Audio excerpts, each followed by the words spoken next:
Welcome everybody to another Iceberg. In preparation for 007 First Light, which I thought was coming out in April, but it's actually coming out at the end of May, oops, I thought it was finally time to tackle the James Bond Iceberg. This is mostly going to be about the films and games, though I will sprinkle in some novel entries throughout. As always, likes and comments go a very long way to help the channel, and it's free. You can also subscribe for more Icebergs. I've got plenty more planned for this year and beyond. And I got channel memberships, so if you want to see these videos early, get your name read out at the end of the video, and get extended previews of Iceberg videos weeks before the final release, you can check that out. With all that soul-crushing self-promotion that you're basically required to do on YouTube in order to succeed out of the way, let's begin. Do you expect me to talk? No, Mr. Bond, I expect you to sit back and enjoy the video. Maybe even like the video and subscribe, I don't know. Blofeld in For Your Eyes Only. In For Your Eyes Only, we get the final confrontation between Bond and his arch-nemesis Blofeld in one of the most goofy opening action sequences ever. But what's interesting about this appearance from Blofeld is that, legally, this isn't him. Around the time of the film's production, Kevin McClory wanted to make an adaptation of the Bond novel Thunderball, and years prior, in 1963, he won a lawsuit against Bond creator Ian Fleming for plagiarism, as Fleming had edited a screenplay written by him, McClory, and Jack Whittingham, and released it as the novel Thunderball, without crediting his co-writers.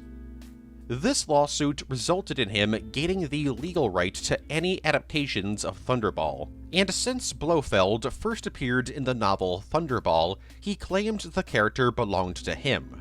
So Eon Productions lost the rights to the character until 2013, though McClory would still allow Eon Productions to make a film adaptation of Thunderball in 1965, and even use Blofeld in a few more films. But when McClory began production on his own Thunderball adaptation in the early 80s, he refused to let Eon Productions use Blofeld in any future films. So in response to this, Cubby Broccoli had a guy very clearly meant to be Blofeld show up in For Your Eyes Only, and to be killed off out of spite. And in order to avoid a legal battle, Blofeld wasn't referred to by name, nor was his face shown. So, while this is Blofeld, legally, technically, it's not. The non-Eon films. Most people will tell you that there are currently 25 James Bond films releasing from 1962 to 2021. But there's actually 27 James Bond films. Well, kinda 28, but we'll get to that one later. Films 26 and 27 are often not counted by fans as, unlike all of the other films, they weren't produced by Eon Productions. The first is Casino Royale. No, not the Daniel Craig film. This film was released in April of 1967 and stars not one, not two, not three, but 7 James Bonds. Kinda. The actual James Bond is played by David Niven, while all of the other James Bonds are just MI6 agents given the code name of James Bond. Some of these fake Bonds are played by Peter Sellers, Ursula Andress, Joanna Pettit, and Woody Allen. The film is extremely bizarre, as it features UFOs, a biological weapon that kills everyone taller than 4'6", and heaven itself. Yes, we actually see the in-universe heaven and hell in the film. This is because during development on the film, producer Charles K. Feldman believed that the film couldn't compete with the Eon-produced Bond films, so he instead had the film turned into a parody of James Bond. So how was this film able to be made? Well, it's pretty simple. In 1960, Feldman purchased the rights to make a film adaptation of the James Bond novel Casino Royale, a year before the creation of Eon Productions. While Eon attempted to purchase the rights to Casino Royale, negotiations would fall through, and this film would be created. The second non-Eon produced Bond film is Never Say Never Again, released in October of 1983. This film is notable for a couple of reasons. primarily for it being the second-to-last time that Sean Connery played James Bond, and the final time he played the character in live action. The film is also notable for being the result of the legal battle over the novel Thunderball that I mentioned earlier. So this is essentially just a second Thunderball adaptation. So Thunderball, but Sean Connery is way older this time around. While these two films aren't nearly as popular as their Eon-produced companions, they do still have their fans. I am not one of them. Never Say Never Again is just kind of like, whatever to me, and I don't really care. But like, Casino Royale is just awful. Are the Daniel Craig games canon? Released in November of 2010, James Bond 007 Bloodstone is a third-person shooter about, who else, James Bond. The game's plot was entirely original and created to be set in the Daniel Craig Bond continuity, taking place between Quantum of Solace and Skyfall. The game even had Daniel Craig, Judi Dench, and Rory Kinnear reprise their roles as Bond, M, and Tanner. So while created to be canon to the films, is it actually considered canon? No. Kinda. Yes. No. It's weird. The game was created to be canon with the films, however, there's no way that Eon Productions ever thought of the game as canon, and if they had an idea for a film that would conflict with the game's plot, they wouldn't care and just make the film. But with that being said, is there anything in Skyfall, Spectre, or No Time to Die that decanonizes the game? No, not really, actually. It's actually been speculated by people that Spectre could have been responsible for the events of Bloodstone, as a mysterious organization is briefly mentioned in that game. So basically, Bloodstone is canon if you want it to be. If you don't, then it's not. As for the 2010 GoldenEye remake, again, I don't think there's anything in the films that would decanonize it, but it would feel really weird if this game was canon, since it's literally just the events of the GoldenEye game, but now it's Daniel Craig's Bond. It could be canon, I guess, but I don't know. I personally consider Bloodstone to be canon, but not GoldenEye. But again, it doesn't really matter, you can consider them canon or not canon. As for 007 Legends, well, let's talk about that. 007 Legends. Released in October 2012 for the PS3, Xbox 360, Wii U, and PC, 007 Legends is the final James Bond video game before the 14-year-long James Bond video game drought. It's also easily the weirdest James Bond video game ever made. Well, the weirdest first-person shooter James Bond video game. More on 007 Racing later.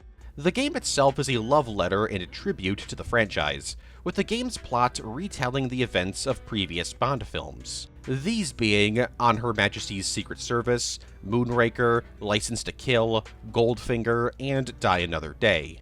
Really cool of them to choose the worst Brosnan film for his rep, but whatever, I guess. At first glance, this doesn't really seem all that weird, but like the GoldenEye remake from 2010, this game uses Daniel Craig's Bond for every single level. Meaning, in that the micro-continuity that is 007 Legends, Daniel Craig James Bond lived through the events of Casino Royale, Quantum of Solace, Skyfall, On Her Majesty's Secret Service, Moonraker, License to Kill, Goldfinger, and Die Another Day. It gets even weirder, because a lot of the actors from these previous films reprise their roles, so you have Daniel Craig Bond, not voiced by Craig, hanging out with characters from previous continuities, like he was always supposed to be there. Seeing Daniel Craig's Bond in Moonraker is, absolutely nuts. The game is also notable because it's terrible. I personally haven't played it myself, but the game received extremely negative reviews across the board, with many people claiming that it was just a cheap Call of Duty clone. The game sold pretty poorly, which not only led to the cancellation of the Australian release of the game, the closure of the game studio Eurocom, but also that 14-year Bond game drought. Activision was so quick to get rid of the James Bond license, they dropped the IP only 3 months after 007 Legends. meaning that this game was only available on digital storefronts from October of 2012 to January of 2013. Luckily, the game did get a physical release, so you can still play it. But if you want to play it, you might want to buy the Wii U version of the game, as shocking as that sounds. I'll explain why in just a little bit. The Man with a Bottle. Reoccurring characters in the James Bond franchise are a little bit rare. Outside of the main characters like Bond, M, Q, Moneypenny, Felix, and Blofeld, there's only a handful of characters that make more than one or two appearances. And the strangest one of these reoccurring characters is one you might not have ever known was a character. The Man with a Bottle, also known as the Alcoholic and the Drunk, is a background character played by Viktor Torjensky, who appears in 3 different Bond films. In The Spy Who Loved Me, in which he watches Bond's submarine car emerge from the ocean. In Moonraker, in which he watches as Bond drives by in the Bondola. And in For Your Eyes Only, in which he can be seen at the ski resort reacting to Bond destroying the resort while being chased. So why is this background character called the Man with a Bottle? Well, it's simple. In all of his appearances, he can be seen drinking some kind of alcohol. He's also seemingly always on vacation when Bond shows up. So why does he show up in 3 different films? Well, he was working on A Spy Who Loved Me as an assistant director, and so he was asked to play an extra in the film to save time and money, something that's pretty common in filmmaking. And I guess the film's producers thought his cameo was so funny that they brought him back for 2 more films. The James Bond is a codename theory. Easily the most famous James Bond fan theory out there is the theory that every single James Bond film, besides the Daniel Craig films, are actually set in the same continuity, and that each actor playing Bond is actually playing a different 007 agent who goes by the codename of James Bond. So, is there anything backing this theory? Kinda. First, there's the fact that some characters are played by the same actor while Bond's actor changes. For instance, Q is played by the same actor from Russia with Love in 1963 to The World Is Not Enough in 1999. M is played by the same actor from Dr. No in 1962 to Moonraker in 1979, and Moneypenny is played by the same actress from Dr. No in 1962 to A View to a Kill in 1985.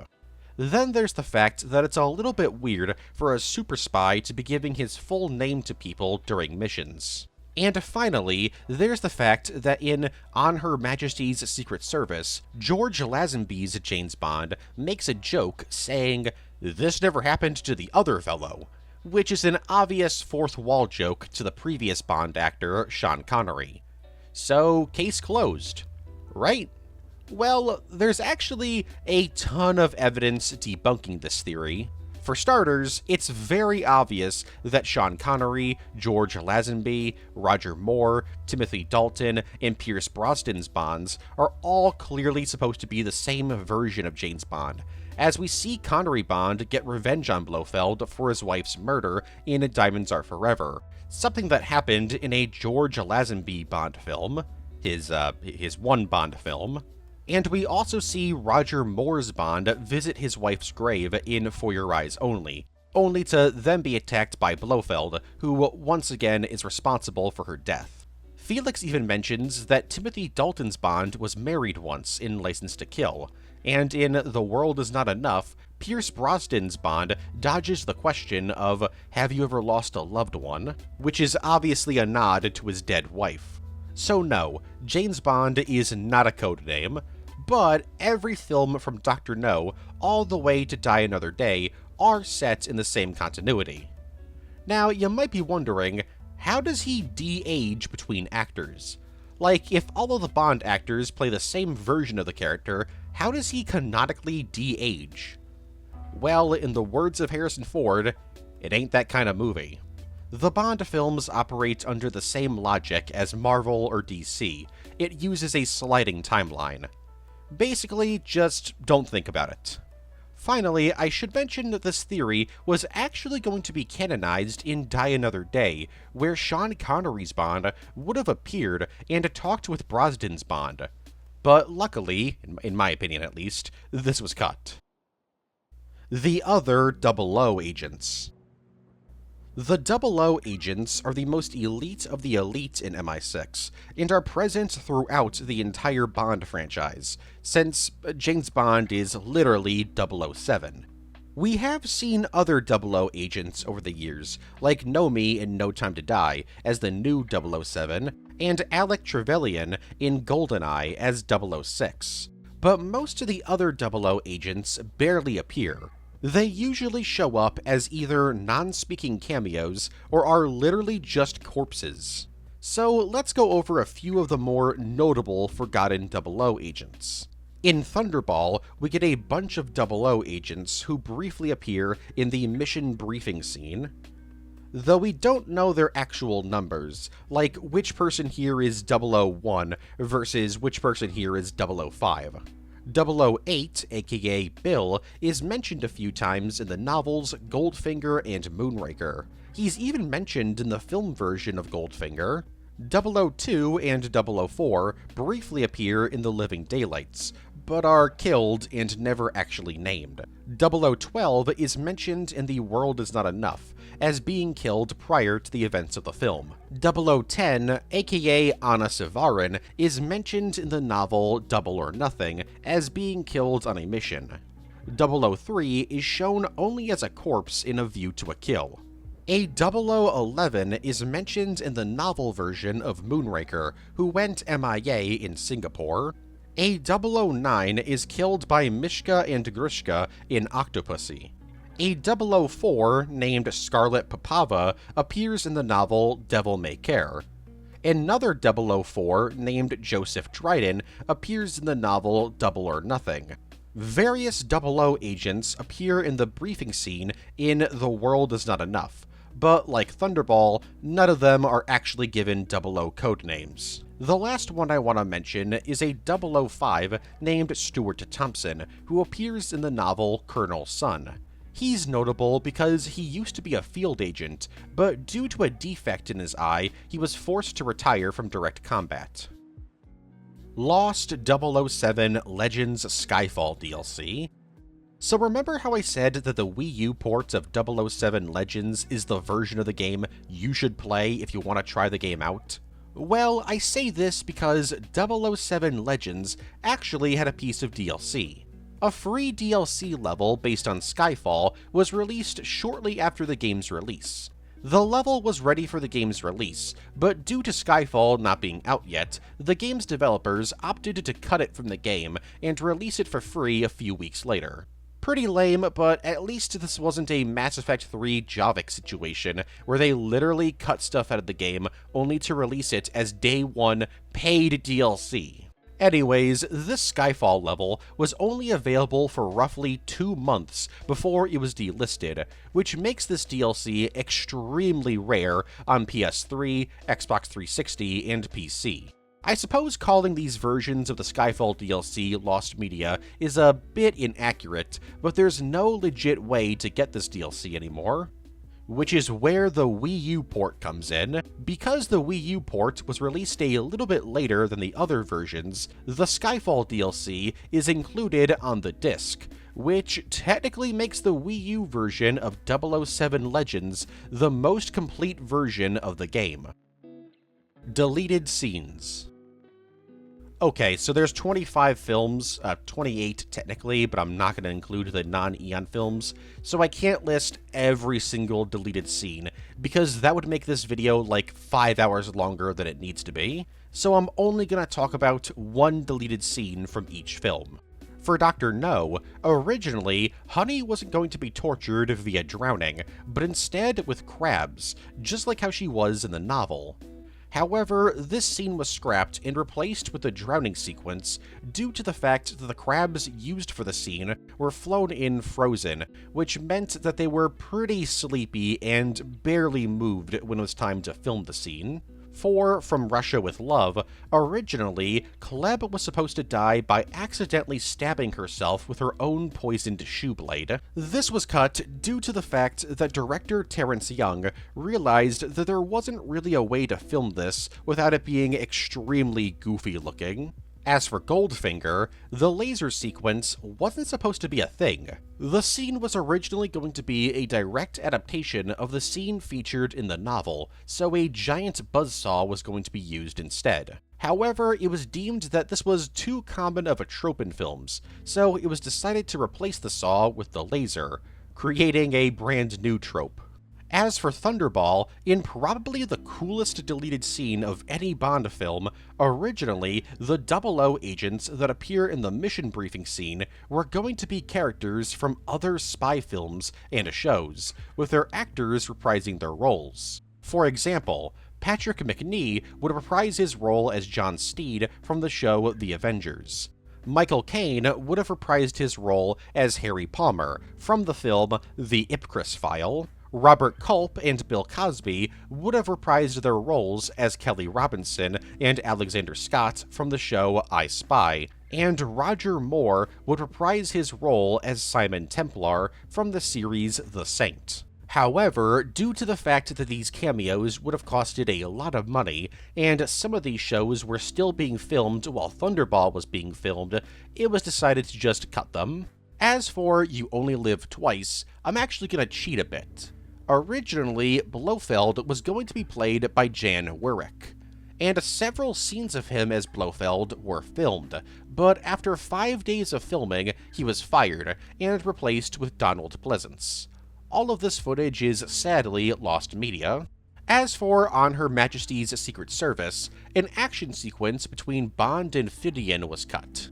Bond would have discovered that he was a Spectre agent and battled him in the London Underground. Fidian would have been killed by falling onto the electrical tracks used by the trains. In order to cover up the fight, MI6 would create a false news story about a train crash. While this sequence was cut, you can actually see remnants of it in the film, as Campbell is seen reading a newspaper mentioning the cover story. As for Diamonds Are Forever, the final action sequence was supposed to be much longer, with soldiers jumping out of helicopters in order to plant mines to the oil rig's legs. While this is all happening, Blofeld would have actually escaped in his mini-sub, leading to a battle between him and Bond in a weather balloon, before finally fighting an assault mine, ending with Blofeld being killed in a salt granulator. This version of the finale was cut due to the owners of the salt mine refusing to give permission to film there. Despite being cut from the film, you can actually still see the soldiers jumping from the helicopters on the film's poster. As for Live and Let Die, the film was supposed to have a completely different opening scene, with Bond meeting up with a contact on a rooftop garden. But when bad guys show up, James tries to help his contact escape by hopping over a wall. But this was a very bad idea, as it's a rooftop garden, so the contact, who was going to be played by Michael Sherd, would have fallen to his death. As for The Man with the Golden Gun, originally there was supposed to be an elephant stampede in the film, with Bond and Scaramanga riding the elephants. Producer Harry Saltzman really wanted to do this, but literally everyone else was like, no, that's a really bad idea. But Saltzman didn't listen and ordered 2,600 pairs of elephant shoes, as elephants need special shoes to protect their feet from rough surfaces while filming. While these shoes were made, the scene was cut. And to make matters worse, the man who made the 2,600 pairs of elephant shoes wasn't paid for his work, and as far as I can tell, was never paid for it. As for The Spy Who Loved Me, a fight scene was supposed to occur in the Mummy Room in the Cairo Museum. While it was cut, the idea of a fight in a museum was reused for Moonraker. For Moonraker, there was originally supposed to be a motorcycle chase through Venice, but this was cut due to Cubby Broccoli believing that motorcycle chases were below the James Bond franchise at this point. As for Your Eyes Only, Melina Havelock was supposed to have two completely different origins. Originally, she was supposed to be Agent 006's girlfriend, and would have been killed very early on in the film. Then she was rewritten to be Agent 006's daughter. As for Octopussy, originally, the opening scene of the film was going to be utterly insane, with Bond fighting a gorilla who ends up destroying Bond's new green Bentley. Goldfinger was also supposed to cameo in this opening sequence. This was all cut probably because, well, Bond fighting a gorilla is kind of insane. Though Bond does end up dressing up as a gorilla in the film, which was probably a nod to this cut sequence. As for A View to a Kill, originally, the spy device created by Q that's given to Bond was supposed to have the ability to spray some sort of gas and liquid combination similar to skunk spray. It was supposed to use this ability on some guard dogs before getting stuck in a tunnel, resulting in James Bond abandoning it, and Q is not very happy about that. As for the Living Daylights, originally, Bond and Kara were supposed to fly Koskev's giant jet plane to a US aircraft carrier, all while the US Navy tried to shoot it down. Bond would actually fail to land the plane, as it's going too fast. I'm gonna land this thing. Oh yeah, I'm finally gonna land the plane. This time, I'm gonna do it for real. Oh, I got it. I got the speed right, but the altitude's off. Oh, going too fast.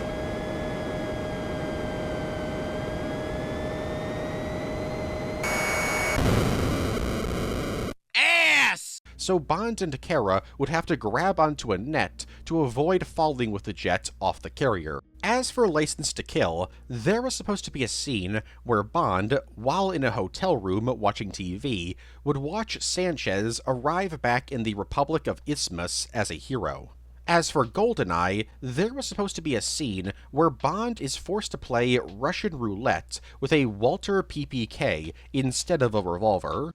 As for Tomorrow Never Dies, originally, Wei Lin wasn't going to exist, and in her place was a character named Sydney Winch, who would have been the niece of Elliot Carver. She was also supposed to be the captain of an American salvage ship. As for The World Is Not Enough, Elektra was actually going to survive the film and get a kinda redemption arc, as it would have been revealed that she actually was suffering from Stockholm Syndrome, and would be treated for it in a hospital. As for Die Another Day, there was supposed to be an action sequence where Bond was attacked while in a glass elevator by a bunch of kung fu fighting assassins. The fight was described as being heavily inspired by the fights from the original Matrix. For Casino Royale, there was supposed to be a scene set in the Central Park Zoo's reptile house, as a nod to the short story 007 in New York. As for Quantum of Solace, originally, it was going to be revealed at the end of the film that Vesper actually had a daughter with a previous lover, revealing that her portrayal in the previous film was actually done to protect the kid.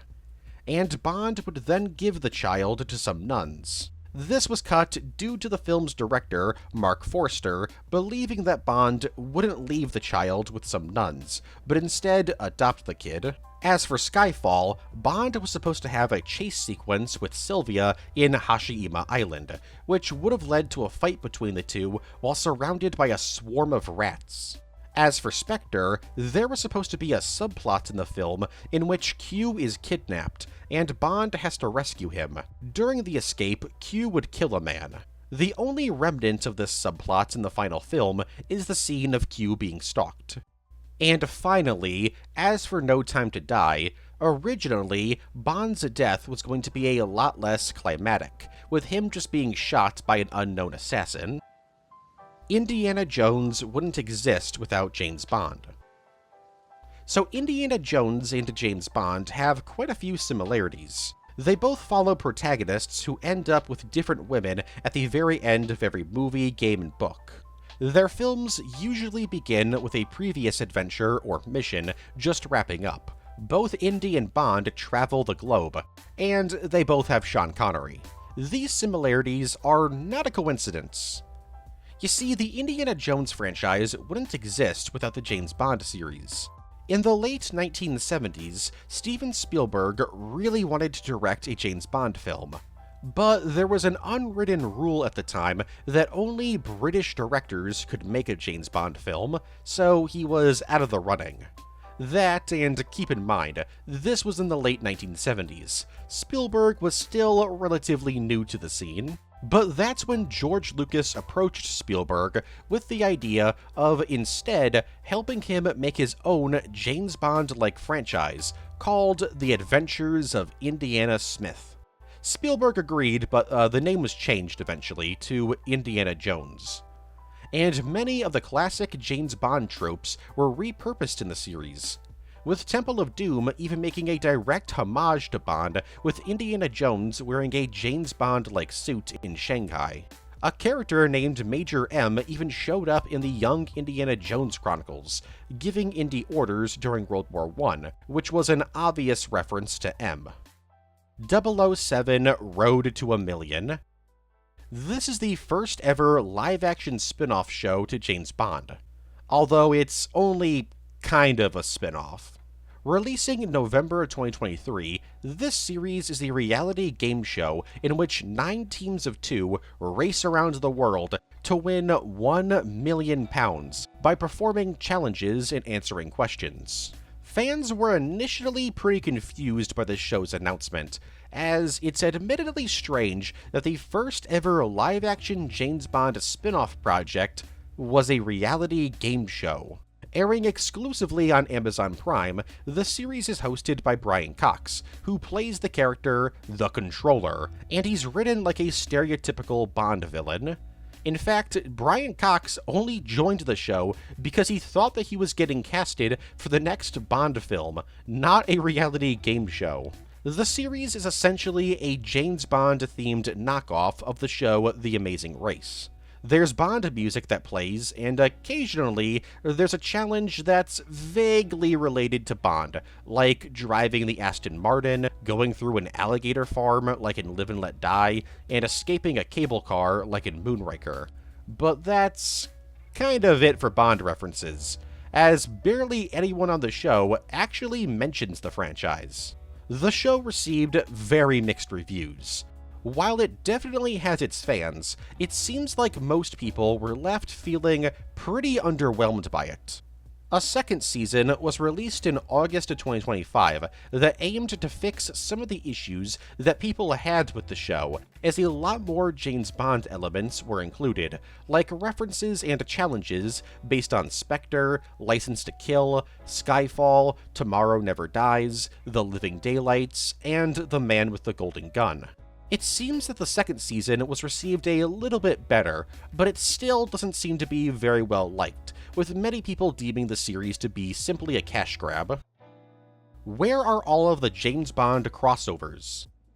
James Bond is a rather unique franchise in that it's a major worldwide franchise that hasn't really crossed over with any other IP. You'd think with how famous the Bond franchise is, that there'd be a crossover with, like, Indiana Jones, or Nick Fury, Batman, Sherlock Holmes, hell, even Godzilla. Or Gorgo, because he's British. That actually sounds awesome. Somebody get on that, please. But no, James Bond hasn't had any direct crossovers with any other franchise, outside of 2 technicalities that I'll get into later. So why is this?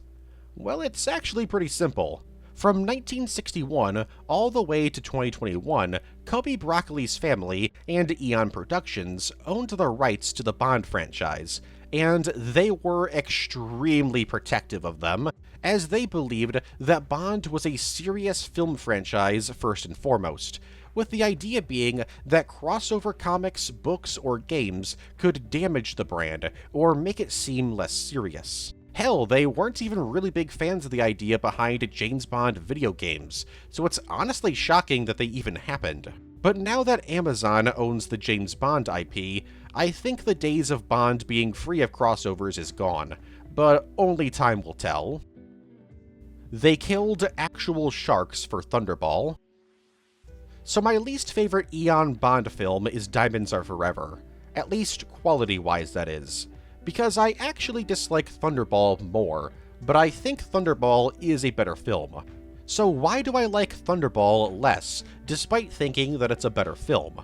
Well, it's because of the simple fact that while Diamonds Are Forever is bad, at least in my opinion, at least they didn't kill sharks to make it. Yes, during the production of Thunderball, several sharks were killed on screen with harpoons, while others were brutally abused on screen. I can't find any information on how many sharks were abused and killed during production, but this aspect of the film really bothers me.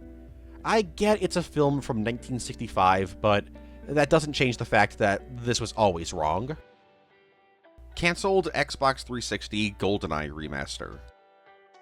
In the mid to late 2000s, it was decided to remaster the most iconic James Bond video game of all time for the Xbox 360's digital store, that being GoldenEye 007. So Rare got to work on the remaster, and very nearly completed it, before in 2008 the game was suddenly cancelled due to one of the companies involved with the project getting into a disagreement. This company being Nintendo, as GoldenEye had originally been made for a Nintendo console, so a Nintendo executive was really mad that a Nintendo game was releasing on an Xbox. The game was roughly only 2 months away from being 100% complete, so for well over a decade, this almost complete game sat in storage, while a full-on remake of GoldenEye was released for the Wii in 2010. But then, in February of 2021, GoldenEye XBLA, as it's been nicknamed, was leaked online, and now anyone can play it using an Xbox 360 emulator. The game itself is an extremely faithful remaster, and has gotten pretty much nothing but praise from fans, with some even arguing that it's the best way to play the original game. It's believed by many that this extremely positive reception to this cancelled game being leaked is what led to the 2023 GoldenEye port being greenlit, which technically broke the James Bond game drought, but, like, come on. It was a port of an emulated version of GoldenEye. Are we really going to count that as a new game? Actors considered for Bond. Since James Bond is such a popular character, whenever it's time to recast Bond, it's a pretty lengthy process, and a bunch of actors are scattered out and tested. But of course, only one makes the cut. So here are some actors who almost got the job.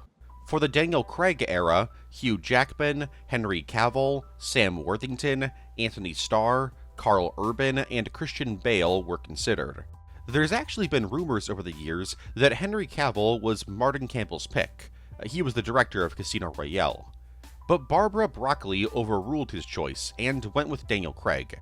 For the Roger Moore era, Julian Glover, Oliver Reed, Clint Eastwood, Burt Reynolds, Simon Oates, and Michael Billington were considered.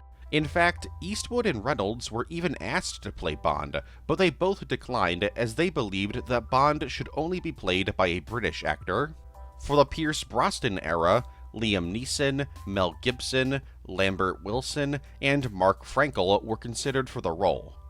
Interestingly, Brosnan himself was actually going to debut as Bond way earlier in The Living Daylights, but due to the fact that he was currently doing the show Remington Steele, he had to drop out, and so Timothy Dalton played Bond.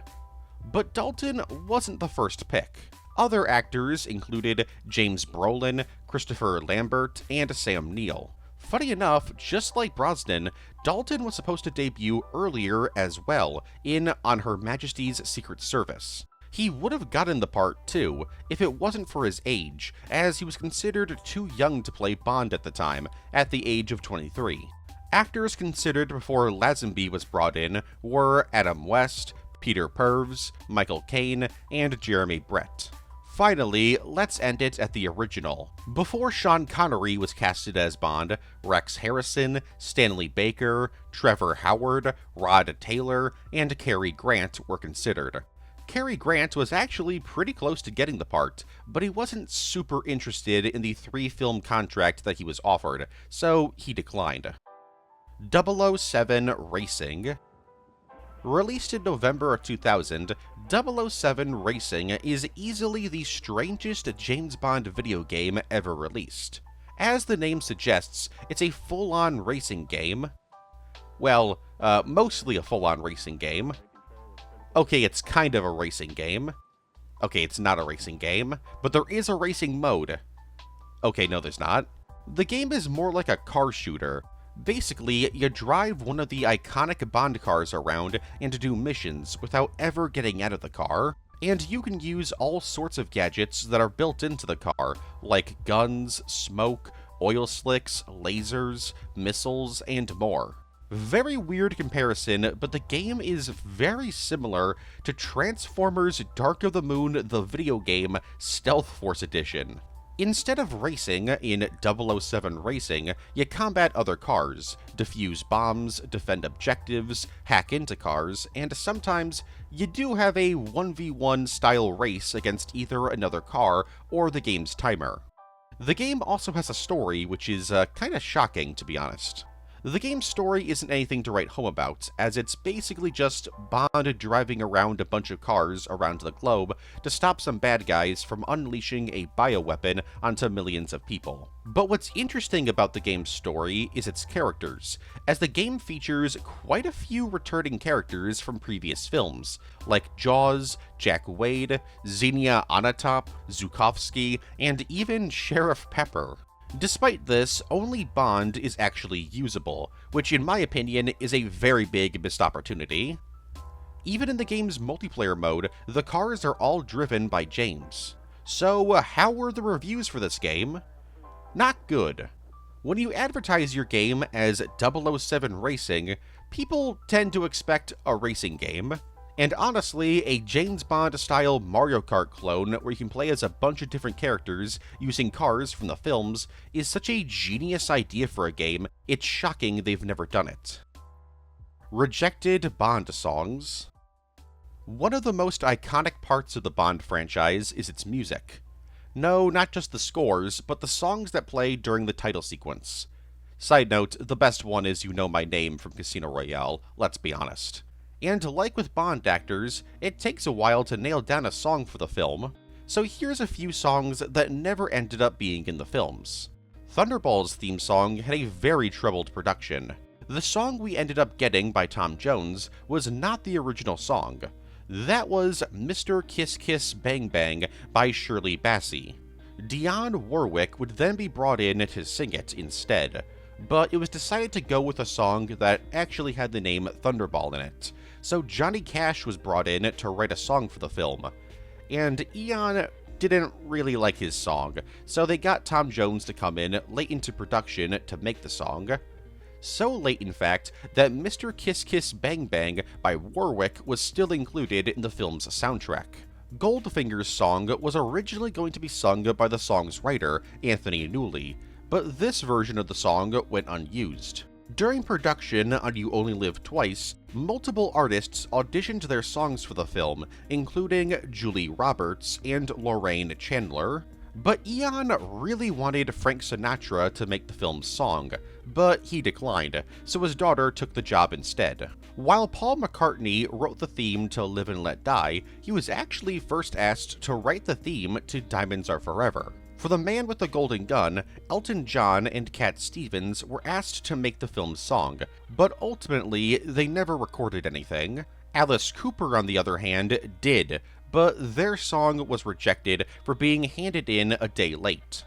The band Blondie auditioned a song for Your Eyes Only, but it was rejected in favor of the song we ended up getting. But instead of Sheena Easton, the song's writer wanted Barbra Streisand to sing it, but this never ended up happening.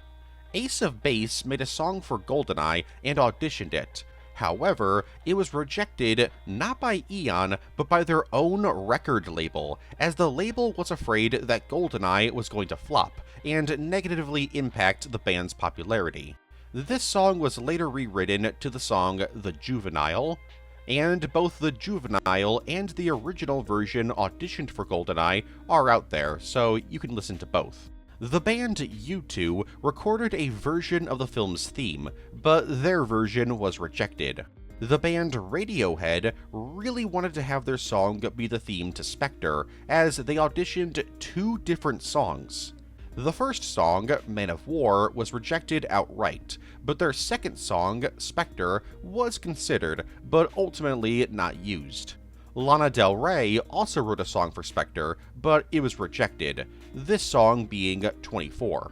The band Pet Shop Boys was asked to make music for The Living Daylights, and they actually accepted the deal. But they then realized that they were being asked to just make the film's theme, not the entire soundtrack, so they backed out of the deal. And finally, there's the song I'm a Soldier by Skylar Grey. She auditioned it for No Time to Die, only for the song to be rejected. Michael G. Wilson cameos. So if I were to ask you which actor has appeared in the most James Bond films, you'd probably say Desmond Llewellyn as Q, appearing in 17 different films. And, well, you'd be correct. But after that, it's Michael G. Wilson. Wilson is the stepson of Cubby Broccoli and worked on every single James Bond film from Moonraker to No Time to Die. And because of his connections to Broccoli, and the fact that he was working as a writer and/or producer on a bunch of these films, he got a bunch of cameos. Sometimes even 2 cameos in the same film. So here's all of them. He's a soldier at Fort Knox in Goldfinger, an audience member at the Pyramid Show in The Spy Who Loved Me, a NASA technician and a tourist in Venice in Moonraker, a priest in For Your Eyes Only, a tourist and Soviet council member in Octopussy, an audience member at the Opera House in The Living Daylights, another Russian councilman in GoldenEye, Tom Wallace in Tomorrow Never Dies, a casino worker in The World Is Not Enough, a tourist and General Chandler in Die Another Day, the chief of police in Casino Royale, a tourist in Quantum of Solace, a dude behind Tanner in Skyfall, a member of the Nine Eyes Committee in Spectre, and a member of Spectre in No Time to Die. He also cameos in A View to a Kill and License to Kill, but you can only hear him, not see him. His son, David G. Wilson, has also started cameoing in Bond films, first showing up as a dude on the beaches of Turkey in Skyfall, and later showing up alongside his father in Spectre. The "Is James Bond a misogynist?" debate. Easily the most controversial aspect about the James Bond franchise is the debate on whether or not the franchise as a whole is misogynistic, with the very idea of Bond girls being viewed by some as roles exclusively made to objectify women. But then there's the question of, is James Bond himself misogynistic? This is actually not as controversial of a debate as you would think, as it seems that many people agree that some iterations of Bond are in fact misogynistic. Mainly the Sean Connery version of the character. Let's not forget that Connery's Bond assaults galore in Goldfinger, and to make this assault scene even worse is that not only is Bond doing this to her portrayed as a good thing, it literally turns her into a good guy, but it also is meant to quote-unquote cure her of her lesbianism. No, I'm not joking. Ian Fleming explained the scene in a letter, saying, quote, "Galore only needed the right man to come along and perform the laying on of hands in order to cure her psychopathological malady." Then, only a single film later, the character Patricia Fearing in Thunderball is assaulted by Connery's Bond after he threatens her job. And right after this encounter, it's shown that she's fallen in love with him. Bond's also been shown making some rather sexist comments, and even some racial comments at times. So it does seem like earlier Bonds were pretty misogynistic. Now, does this mean that you can't enjoy the James Bond films, novels, and games? No, of course not. James Bond is a complicated character. These misogynistic views are character flaws, whether or not they were intended to be flaws in the first place. And most of these sexist and misogynistic moments are from films from the 60s and 70s. They were a product of the times they were created. Yeah, it sucks that they're in the films at all, but that doesn't mean the films these scenes appear in are bad, and you're a bad person for liking these films. You should take these scenes into account when looking at the quality of the films, but as long as you're, not into the James Bond franchise because you love seeing Bond cure a woman of her lesbianism. It instead liked the series for its acting, the action, set pieces, the plots, the music, the cars, the goofy gadgets. I don't see an issue with it. Like the things you like, but also be willing to criticize the things you like. I think it's also good to point out that the series has had a ton of great female characters over the years, and with the last two Bond eras, they've really been trying hard to make very well-rounded female characters, like Wei Lin, Elektra, Eve Moneypenny, Nomi, Paloma, and Jinx. Are they perfect attempts? No, not all of them. Cough, cough, Jinx. I love Halle Berry, but Die Another Day is Die Another Day. But they were attempts. So to wrap this entry up, is the Bond franchise misogynistic? Not as much anymore, but it did have some very misogynistic themes and moments in earlier films and books. It's more like the film industry and society as a whole's misogyny problem, rather than a Bond misogyny problem. And is Bond himself misogynistic? Early Bond incarnations like Connery, oh yeah, come on now. But the more recent stuff like Daniel Craig's Bond, yeah, but to a lesser extent. I mean, Daniel Craig himself has literally stated that he believes Bond is a misogynist. But at the same time, I can't see Daniel Craig's Bond assaulting a woman to cure her of her lesbianism and make her a good guy, so like I said, they're trying. They're trying to make him better.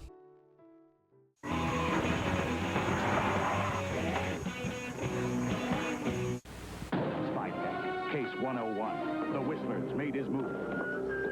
Use your Spytech binoculars to keep him in sight. He's coming your way. The Spytech intruder alert detects his movement. You've lost him. Set up the Spytech long-range microphone. You can hear the smallest sounds like they were right up close. You've got him now. They have Spytech. He knows Spytech. High-tech equipment that works. Each sold separately, batteries not included. And now, more of 15 Days of 007.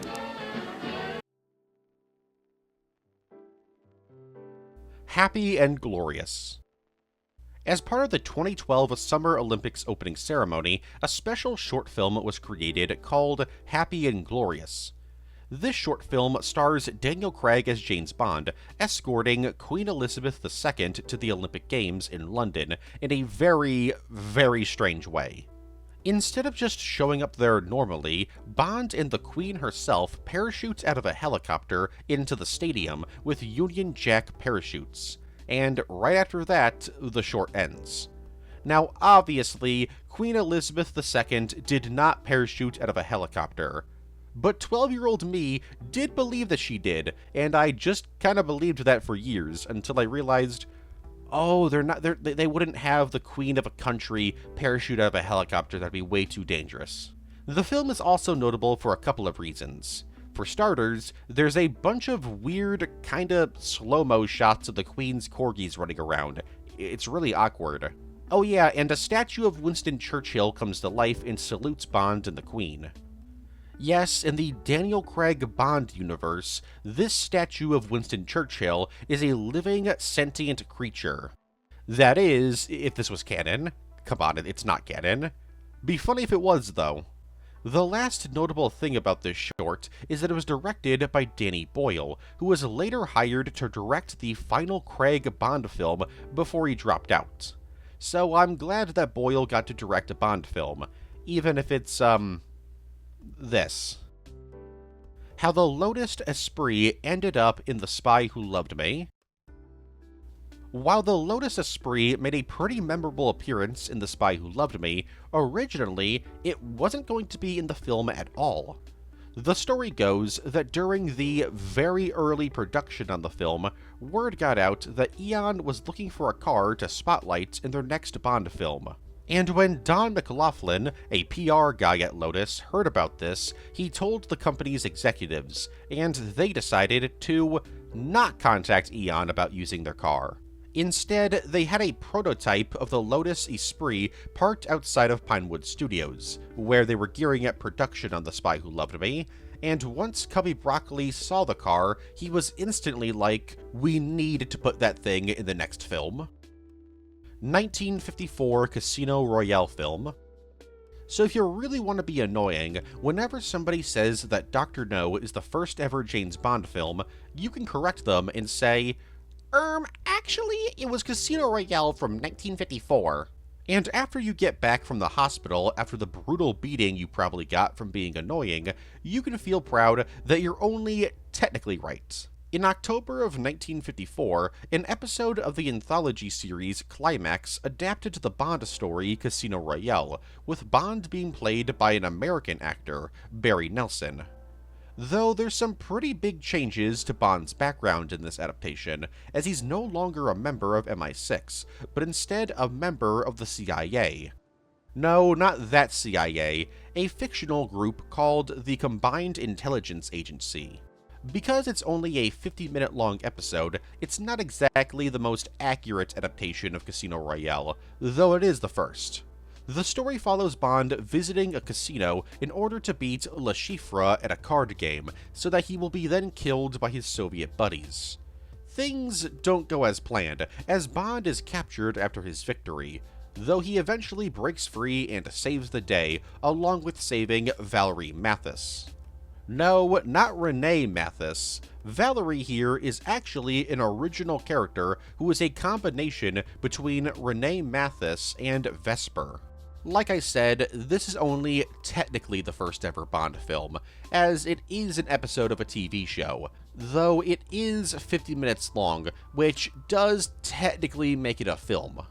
The most interesting aspect about this film, at least in my opinion, is the fact that this was actually lost media for quite some time. In fact, it's technically still lost media. In 1981, most of the black and white version of the episode was discovered, only for the rest to be found a little bit later. But Climax was produced in color, so the color version of this film still remains lost. Forza Horizon 4. In September of 2018, the James Bond franchise had one of its only crossovers, although it's only kind of a crossover. This is one of the two technicalities that I was talking about. For the game Forza Horizon 4, a pack containing 10 cars from the James Bond franchise was released.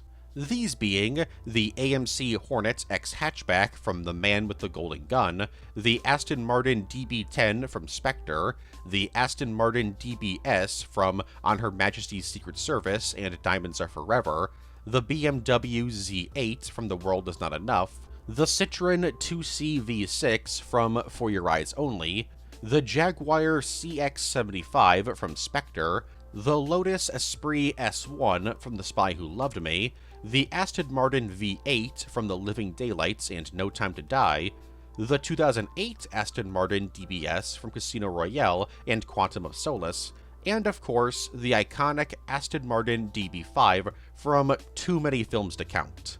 It's 8, that's how many. You also got 2 different costumes for your driver, a more classic-looking Bond suit and the more modern Craig suit. And that's pretty much it. I call this crossover a technicality because it's only kind of a crossover. It's just some of the cars from the films, which I get that the cars are a huge reason as to why some people love the films, but it doesn't really feel like that much of a crossover to me. This DLC is actually hard to get these days, as it was delisted in June 2024, meaning the only way to get it was by buying the game's Ultimate Edition. That was until December 2024, in which the Ultimate Edition was delisted. So now, good luck getting it. Should also mention that the Lotus Esprit S1 allows you to turn it into its submarine form, which honestly is pretty cool. Bloodstone sequel. Originally, Bloodstone was planned to receive at least one sequel. It was announced that the game's sequel would be developed by Raven Software instead of Bizarre Creations, who made Bloodstone. The game began production early in 2010, while Bloodstone was still in development. So basically, Activision was trying to do the Call of Duty method for James Bond. Have 2 different studios make different mainline games at the same time, and release them within a year of each other. However, Call of Duty was probably the reason why this game got cancelled, as in June 2010, Activision had Raven Software stop working on the project to go and help Treyarch produce Call of Duty Black Ops and Infinity Ward with Modern Warfare 3. This most likely led to Activision deeming that Raven's work on Call of Duty was more important. So Bloodstone's sequel was cancelled, and Bizarre Creations would be shut down a few months after Bloodstone's release. So what do we know about this cancelled game? Well, test footage of the game was leaked online in December of 2010 and showed Bond fighting in a desert-like environment. We know that the game would have been an expansion on the Bond short story Risico, which would mean that Bond would most likely be facing off against a drug smuggling ring in Italy. Interestingly, this game most likely would have revealed who the mysterious organization from Bloodstone was. However, while nowadays a ton of people like to headcanon this group as Spectre, if this game happened, this group wouldn't be Spectre, as Eon didn't get the rights to use Spectre again until 2013. So because this game got cancelled, that means that Spectre could have been the ones behind the plot of Bloodstone. Kinda funny how things work out. Sean Connery almost got bitten by a shark. You know the scene in Thunderball where Bond is nearly attacked by a shark in the pool? Well, that wasn't entirely Sean Connery acting. Well, it was, but let me explain the injury. During the filming of this sequence, the shark being used for the scene managed to get past the plexiglass structure created to protect Connery from the animals. This was due to the production designer, Ken Adam, not having enough plexiglass to actually finish the structure, leaving a 4-foot hole in the wall. And this shark, when it got through, instantly went after Sean Connery, with Sean Connery only just escaping the pool before the shark bit him. But this wasn't the only close call with sharks during production. For one sequence, a dead shark was going to be used to portray a living shark, as it would be pulled along by wires underwater. While special effects coordinator John Steers was in the pool getting the shark corpse ready, it turns out that the shark wasn't actually dead. Now this dead shark was going to be used alongside some living sharks, so when the live sharks saw the dead shark splashing around making the pool all bloody, they came swimming in to eat their fellow shark. Steers was luckily able to escape, but of course, the shark died. Jinx spin-off film. To this day, there has never been a James Bond spin-off film, but that wasn't always going to be the case. During development on Die Another Day, it was decided that a spin-off film with Halle Berry reprising her role as Jinx would be made, and this wouldn't just be a one-and-done thing. MGM wanted to make a Jinx film series, with each installment being released between Bond films. So you'd get a Bond film one year, and then the next a Jinx film, and then a Bond film, and then a Jinx film, and so on. In December 2002, it was decided that this Jinx film series was a go, with Stephen Frears hired to direct the film, with a November to December 2004 release window. Everything seemed to be going well until October 2003, when MGM cancelled the film. Was the film cancelled because of the negative reception to Die Another Day? Nope, it was actually cancelled because it was going to star a black woman. In September of 2020, Halle Berry revealed that the film's budget was going to be around $80 million, and apparently this caused some issues, as a lot of executives believed that nobody would see an action film starring a black woman, so they didn't think they would get their money back. Also, Die Another Day's writers, Neil Purvis and Robert Wade, would reveal in August of 2020 that another reason why the film was cancelled was due to the films Lara Croft Tomb Raider, The Cradle of Life, and Charlie's Angels Full Throttle, as both of those films starred women, and didn't do super well at the box office, with both being box office disappointments and critical failures. Especially in regards to Tomb Raider 2. And so the Jinx film never happened, but luckily we do know what the film would have been about. The film would have been a prequel about Jinx's first job as a member of the NSA. Michael Madsen would have reprised his role as Damien Falco, and it would have been revealed that Jinx was his adopted daughter who he took in after her family was killed in a bombing. The film would have also been much more serious than Die Another Day, with its tone being described as being similar to the Bourne films. The only other thing that we know is that Jinx's love interest was going to be a dude played by Javier Bardem. Lego James Bond the video game. In the mid-2000s, Traveler's Tale and Lego were in talks with Activision and the Broccoli family in order to make a Lego James Bond video game, after the original Lego Star Wars proved to be a massive hit. Every party involved in the project was cool with the idea of a Lego James Bond game. That was until Casino Royale came out. As before, while the Bond franchise wasn't for kids by any means, it was a series that kids could watch. But with the release of Casino Royale, the series took a hard jump into pretty much exclusively being for adults. Yeah, the films were PG-13, but the tone shift was very obvious. And seeing how Casino Royale had a scene of James Bond getting his balls caved in, it's no surprise that LEGO decided to drop the project. And for a very long time, that was the story. Some brief test animations were done, and that's about it. But then, shocking everyone, in November of 2024, a full-on trailer for a different cancelled LEGO James Bond game was leaked. This trailer came from 2016, as around that time, Traveler's Tale was once again trying to create a LEGO James Bond game, and made the trailer in order to pitch the idea to LEGO. But LEGO once again rejected the idea due to the Bond IP at the time being too adult for them. Going by this trailer, it seems that Traveler's Tale's pitch was that the game was going to be a 007 Legends type experience. Basically, instead of adapting entire films, the game would instead adapt parts of several films.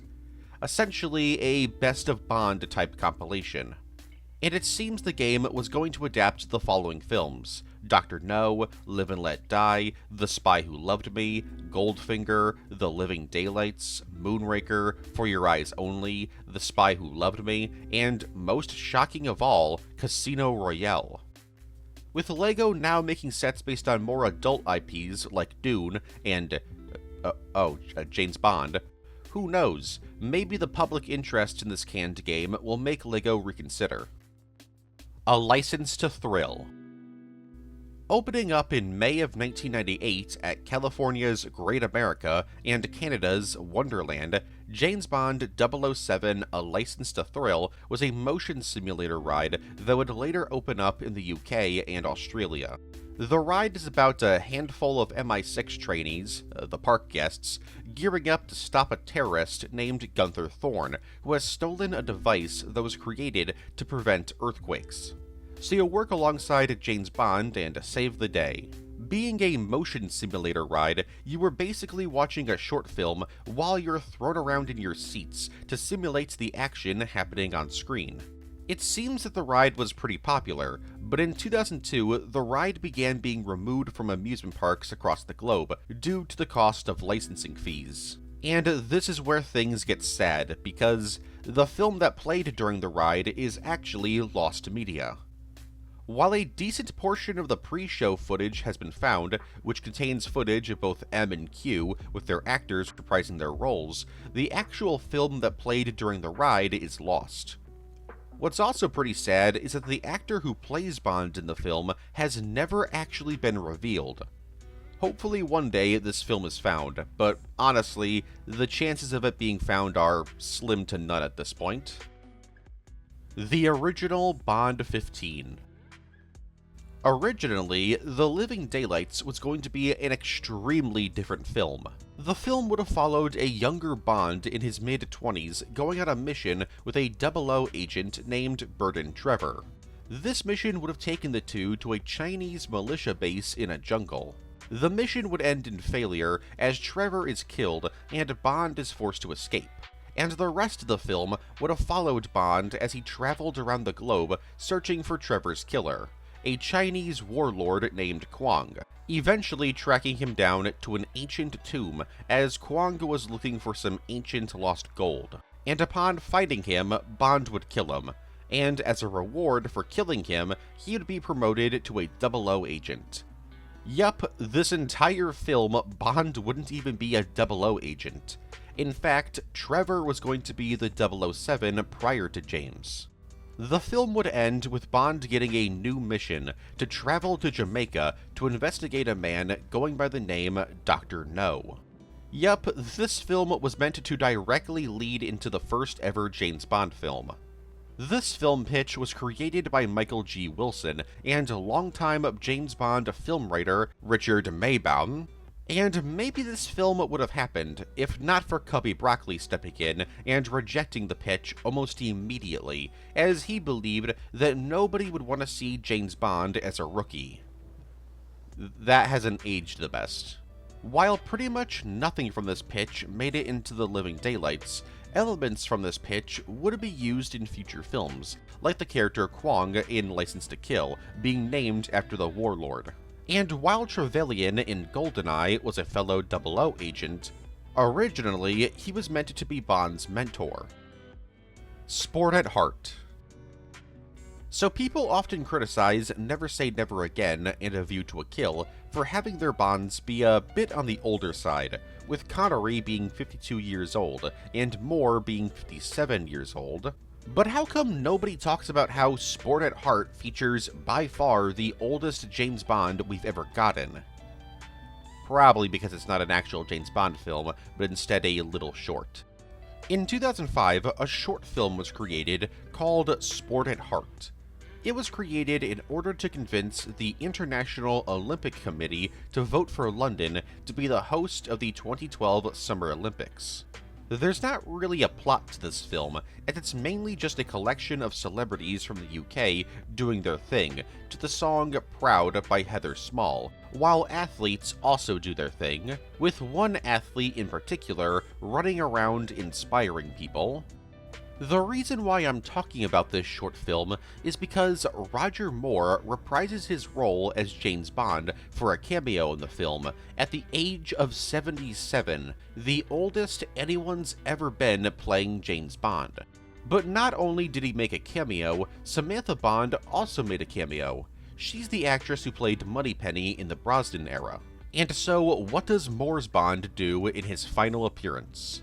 Well, he and Moneypenny meet outside of MI6, and Bond is given a briefcase containing a sandwich and a banana. Cary Bates's Bond film. In the late 1970s, comic writer Cary Bates pitched a James Bond film to Eon. This only happened after You Only Live Twice's writer, Royal Dahl, yes, that Royal Dahl, recommended him to Broccoli. Bates's pitch was a loose adaptation of Moonraker, with the biggest changes to the plot being that there would be an underground Spectre base that would house the final battle located in Loch Ness. The film's plot would be about Hugo Drax and his henchmen, Pluto and Plato, hijacking a nuclear submarine and hiding it in the loch. And Bond would team up with Romanova from Russia with Love in order to stop them. Ultimately, Cubby Broccoli didn't really like the script, and so he rejected it. Casino Royale video game. In mid-2005, work began on a video game tie-in to Casino Royale, and in January of 2006, it was officially announced by EA. Everything was going to plan, until everything fell apart. Only a few months later, in May of 2006, EA decided to drop the James Bond license after their last game, From Russia with Love, didn't sell nearly as many copies as they had wanted. So Activision grabbed a hold of the license, and probably would have had a developer continue development on Casino Royale if it wasn't for the contract they signed, as they could only start work on a new Bond game after September 2007, and by then, Casino Royale would have been old news. and so Casino Royale the video game was cancelled, with it being rumored that the game was around 15% complete at the time of its cancellation. We don't really know too much else about the game, outside of it being an adaptation of Casino Royale. Daniel Craig and Ava Green were rumored to have signed on to reprise their roles as Bond and Vesper. The game would have used a modified version of the engine used for From Russia with Love, and be played in third person. And that's pretty much all we know. Shout out to this old article talking about the game for using an image of a completely fictional version of the PS3. Welcome to Japan, Mr. Bond. Released in June 1967, Welcome to Japan, Mr. Bond is a rather bizarre made-for-TV film?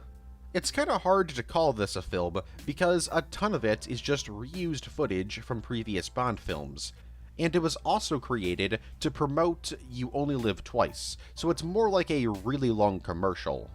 I personally like to think of it as the All Monsters Attack of James Bond films.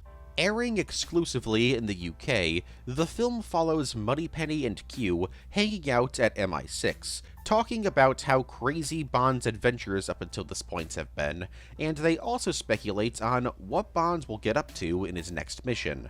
They also complain about Bond destroying Q's gadgets, and how some Bond girls are still alive. Yeah, it turns out that Moneypenny wants every single woman that Bond was with in the previous films to die. Moneypenny's assistant is also introduced in this film, though she's not given a name.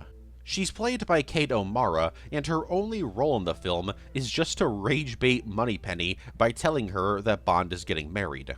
But the craziest part about this entire special is that it partially takes place in the real world.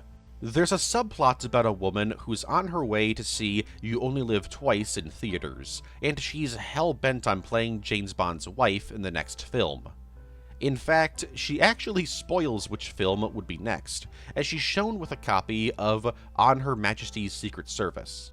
It's a rather strange little piece of Bond media that I'm honestly surprised isn't lost media. Injuries and deaths on set.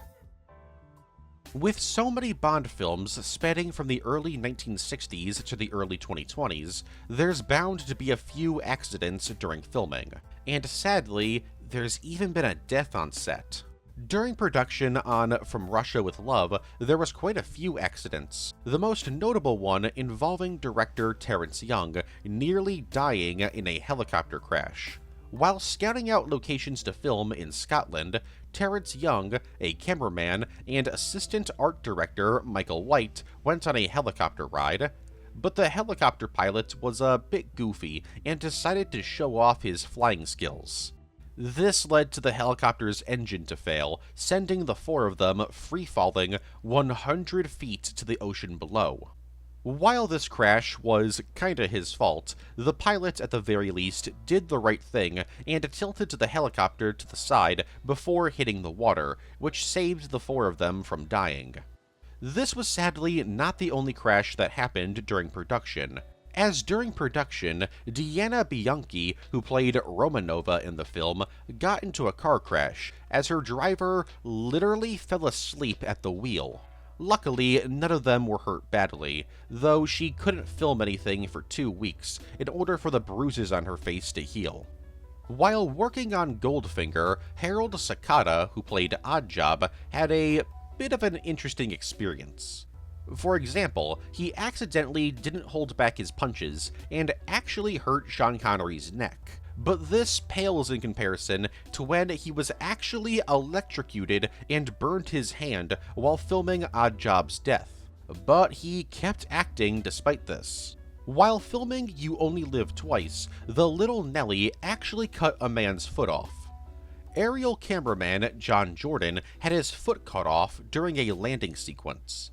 Luckily, doctors in Japan were able to reattach the foot, but when he got back to the UK, it turns out that, no, the foot needed to go. While filming the bobsled scene in For Your Eyes Only, stuntman Paolo Rigoni crashed his bobsled due to the sled's track being poorly designed, and was trapped underneath the sled with the lever of the sled stabbed through his chest. And by the time he got to the hospital, it was too late, and he passed away. During the filming of License to Kill, Benicio del Toro accidentally cut Timothy Dalton's finger off. During their fight scene, while Del Toro was cutting through a bunch of wires, he accidentally sliced Dalton's finger off, though luckily they were able to reattach it. During the filming of GoldenEye, Alan Cumming, who played Grishenko in the film, was burned by dry ice while filming his death scene. Dry ice was used to represent computer coolant, and some of it had landed on his head, which burned his scalp, and he had to lie there for a bit until firefighters arrived to remove it. And finally, in every single Bond film that he was a part of, Daniel Craig got injured. While making Casino Royale, he accidentally got hit in the face a little too hard and lost 2 of his teeth, which required his dentist to be flown in to fix his mouth. While making Quantum of Solace, he tore his labrum while filming 2 different stunts. But that's not all, as there was also some kind of accident that led to his face being sliced open, which required him to get stitches, and one of the tips of his fingers got cut off. While making Skyfall, Craig ruptured both of his calf muscles. While making Spectre, he injured his knee while filming a fight scene with Dave Bautista, which required him to wear a leg brace. And finally, while making No Time to Die, while filming in Jamaica, Craig slipped and injured his ankle, which required a bit of surgery. Should also briefly mention that Daniel Craig actually managed to injure somebody while filming. While filming a fight scene with Dave Bautista in Spectre, he accidentally broke Bautista's nose. Comics. While the Bond franchise is mainly known for its films, books, and video games, there's actually been quite a few James Bond comics over the years. There's been 3 types of Bond comics, these being newspaper clips, film adaptations, and original stories. The first James Bond comic was released in July 1958 as part of a comic strip in the British newspaper The Daily Express. These comics went on until 1984, totaling in at 52 story arcs, and was written by 4 different writers over the years, though they were mainly written by Henry Gamage and Jim Lawrence. The series adapted a bunch of Bond novels until it came time to adapt Thunderball in 1962, as around that time, the Daily Express and Ian Fleming got into a bit of a scuffle when it was revealed that Fleming had sold the rights to a comic adaptation of The Living Daylights to a rival newspaper. Though both parties would eventually make amends, and the series continued for over 20 more years, with a mix between adaptations and original stories. Then there's the film adaptations. The first actual James Bond comic book came out in 1962, with an adaptation of the film version of Dr. No. And shockingly, this would be the only actual James Bond comic book for almost 20 years. Though that wasn't originally supposed to be the case, as in the early 1970s, DC Comics realized that they actually owned the rights to Bond comics, so DC employees pitched the idea of making an ongoing Bond comic series. But DC higher-ups weren't interested, as they believed that nobody cared about James Bond anymore. Bond didn't return to mainstream comics until 1981 with an adaptation of the film version of For Your Eyes Only. Film adaptations would be made up until 1996, with an adaptation of GoldenEye that was never actually finished, being cancelled before the adaptation could be complete. These adaptations were published by a bunch of different companies, including Marvel, DC, Eclipse Comics, and Topps Comics. Though there would eventually be an adaptation of the Casino Royale novel in 2018, published by Dynamite Entertainment. Not a film, but I thought I'd mention it. Finally, we have the most interesting type of Bond comics, the original stories. In 1989, we got the first original Bond comic miniseries, titled Permission to Die. Written by Mike Grell, it serves as a sequel to From Russia with Love, with Bond battling bad guys who are trying to blow up nuclear plants in order to get the world to stop using nuclear energy. In fact, the villains of this story are actually revealed to have been partially responsible for Chernobyl. This would be the company Eclipse Comics' only original Bond comic. Most of the original Bond stories were created under Dark Horse and Dynamite, with Dark Horse being responsible for comics like Light of My Death, which is also a sequel to From Russia with Love, Serpent's Tooth, which follows Bond battling a dude who literally is cold-blooded after he injected reptile chromosomes into his body. He wants to end the world and then rebuild it in his own image. And the Quasimodo Gambit, which follows Bond battling a Christian-based cult that conducts terrorist attacks. Dynamite Entertainment would get the Bond comic license in the mid-2010s, and since then have produced not only several original Bond stories, but several Bond spin-off comics.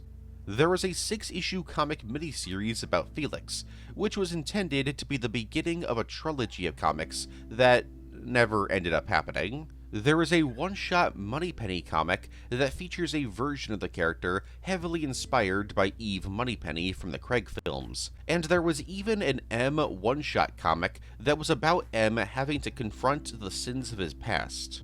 Should also mention that most of Dynamite's Bond comics, including these spin-offs, are actually parts of an ongoing series with over 100 issues. There is also a James Bond origin comic series set in the 1940s, which was set in its own continuity and lasted 12 issues before going on indefinite hiatus. Though I should have clarified earlier, while Dark Horse and Dynamite are the two most prominent Bond comic companies for English readers, there's actually a third company that's made a ton of original stories as well. That being Semek Press, a Swedish comic company that first began its relationship with Bond by translating versions of the newspaper strips, before in the 1980s they got the rights to create their own Bond comics. They continued to do this until 1991, and they also created several adaptations of the films. The Property of a Lady. While Timothy Dalton's Bond only ever had 2 films, that wasn't the original plan. There was a third film planned called The Property of a Lady. Well, maybe. We'll get to that. Right after License to Kill's release, Eon began development on another Bond film, simply codenamed Bond 17. However, development on the film came to a crashing halt in February of 1991 as Eon became wrapped up in a legal battle about the James Bond film license, which ultimately led to Dalton's contract for Bond to expire. And so the film was cancelled, and Eon began looking for a new Bond actor.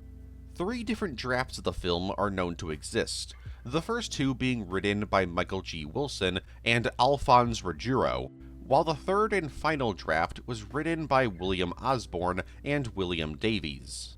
The drafts are fairly different, but all center around James Bond traveling to Hong Kong at the very end of the Cold War. The original draft saw Bond traveling to Japan and China as well, but mostly took place in Hong Kong, with action sequences like a car chase with a heavily modified fighter jet-like car, essentially a bad guy version of a car built by Q Branch. There was also plans for a volcano ski chase sequence, and the villain of the film would be a tech giant hell-bent on making Hong Kong his own personal country, using high-tech, borderline sci-fi-like technology in order to conquer it.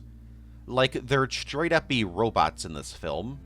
Hell, there was supposed to be a woman that Bond would fight who was a straight-up cyborg. Then there's the draft created by the 2 Williams, and it's completely different, and honestly, borders on being a comedy. Instead of traveling to China and Japan, the film would actually mostly take place in Las Vegas, with a few scenes taking place in Libya and Canada, with the final act taking place in Hong Kong. This film was going to have some very interesting action sequences, like a straight-up monster truck chase throughout Las Vegas. Yes, multiple monster trucks would chase Bond while he was driving around in a limo. There was also supposed to be a scene of Bond riding a bull at a rodeo, and he would only ride the bull because a bunch of cowboys would force him to, upon being made to think that Bond said that, quote, "cowboys are gay." There was supposed to be a kayak chase scene in Canada, and a scene where a drug-addicted American Air Force pilot steals an experimental jet in order to give it to a mafia group in Seattle. Bond would also defeat the villain of the film by stabbing him through the chest with the front of a jet plane.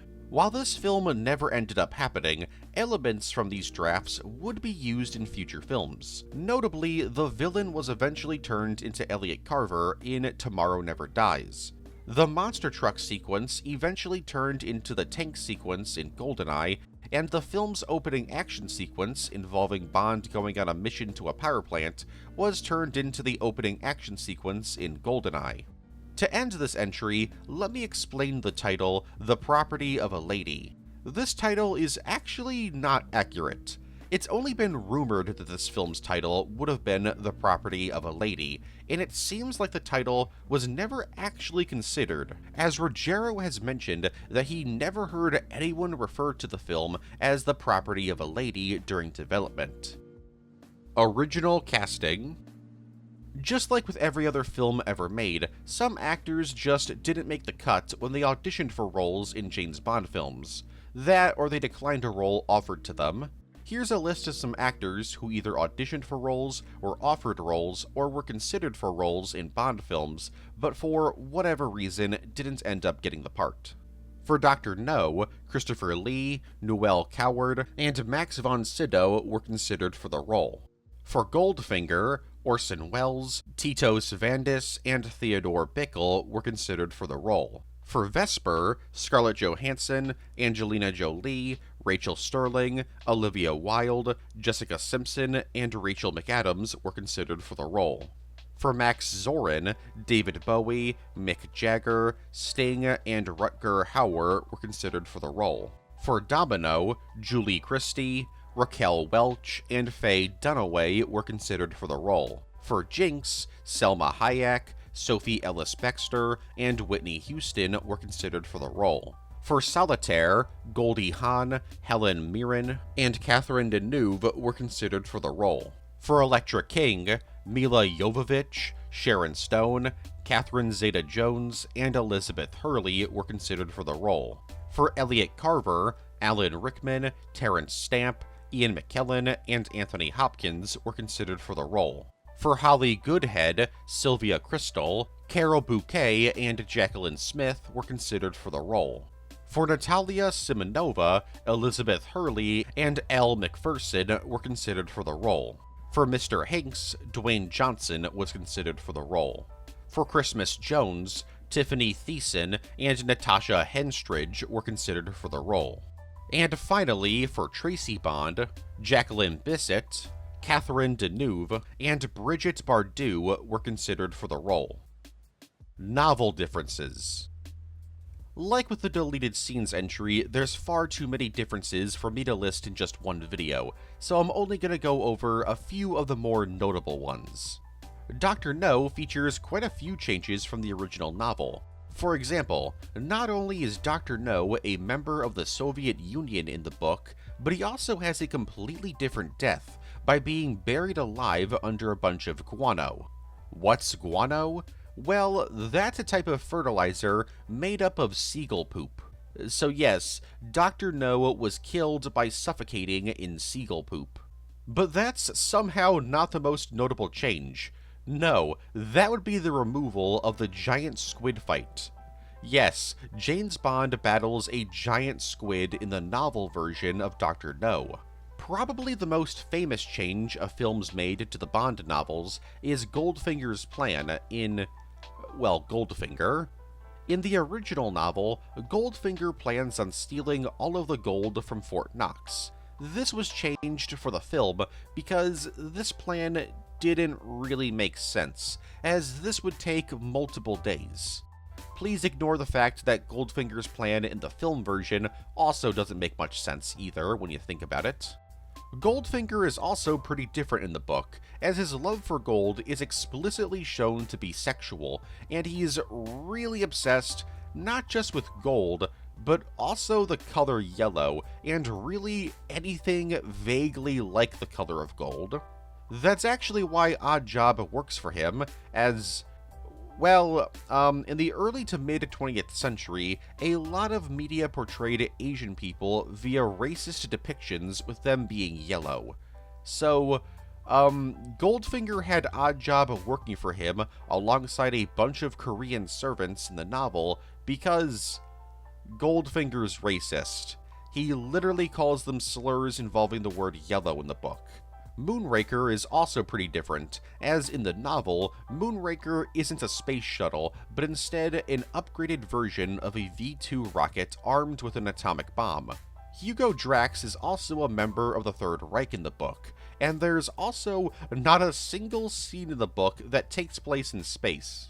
The film version of License to Kill is completely different from the book. They pretty much just took the name of the book, and that's it. The book is about Bond being sent to Paris and him getting wrapped up in a Cold War between the MI6 and another European agency called SHAPE, aka Supreme Headquarters Allied Powers Europe.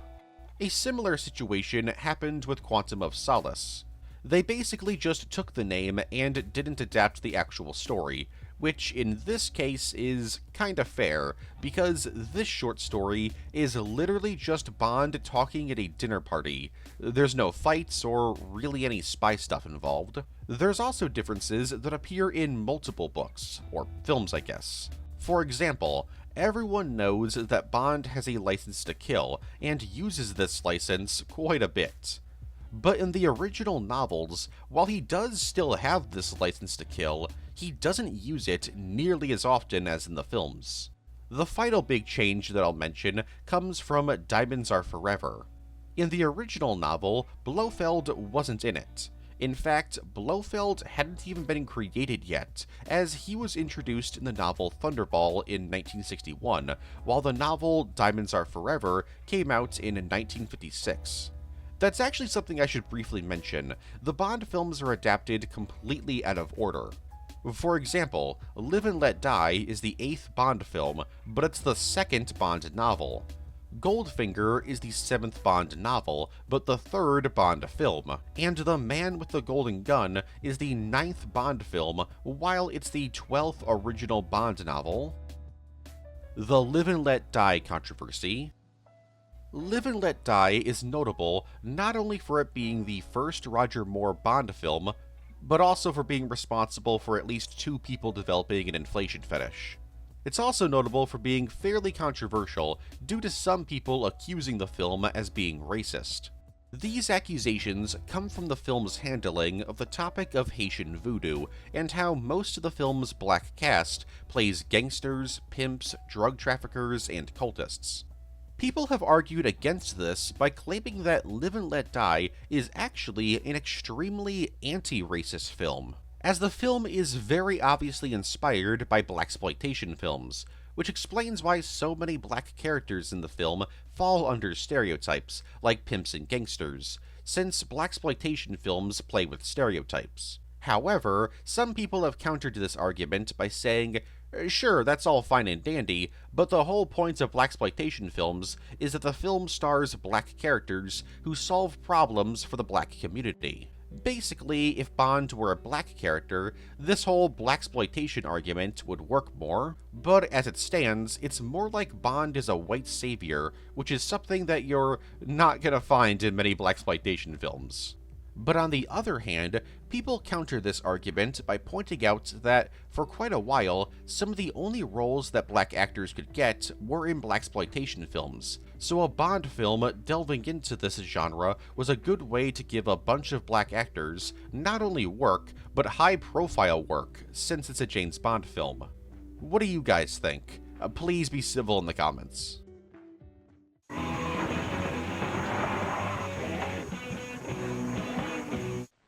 Probably think I'm just an ordinary guy. But in the sinister world of counter-espionage, I'm known as Agent Zero M. Interesting equipment and counterintelligence, like this portable radio. Supposing I'm here in Monte Carlo, trapped by enemy agents. I'd play it cool. Just want to hear a little music. That's a tune they didn't expect. The new 0M radio rifle. Looks like a radio, but touch this button. Rather neat, eh? To get your 0M radio rifle and jet coder, just remember the password. Bobby, are you gonna mow the lawn or not? The password? 0M. And now, more of 15 Days of 007.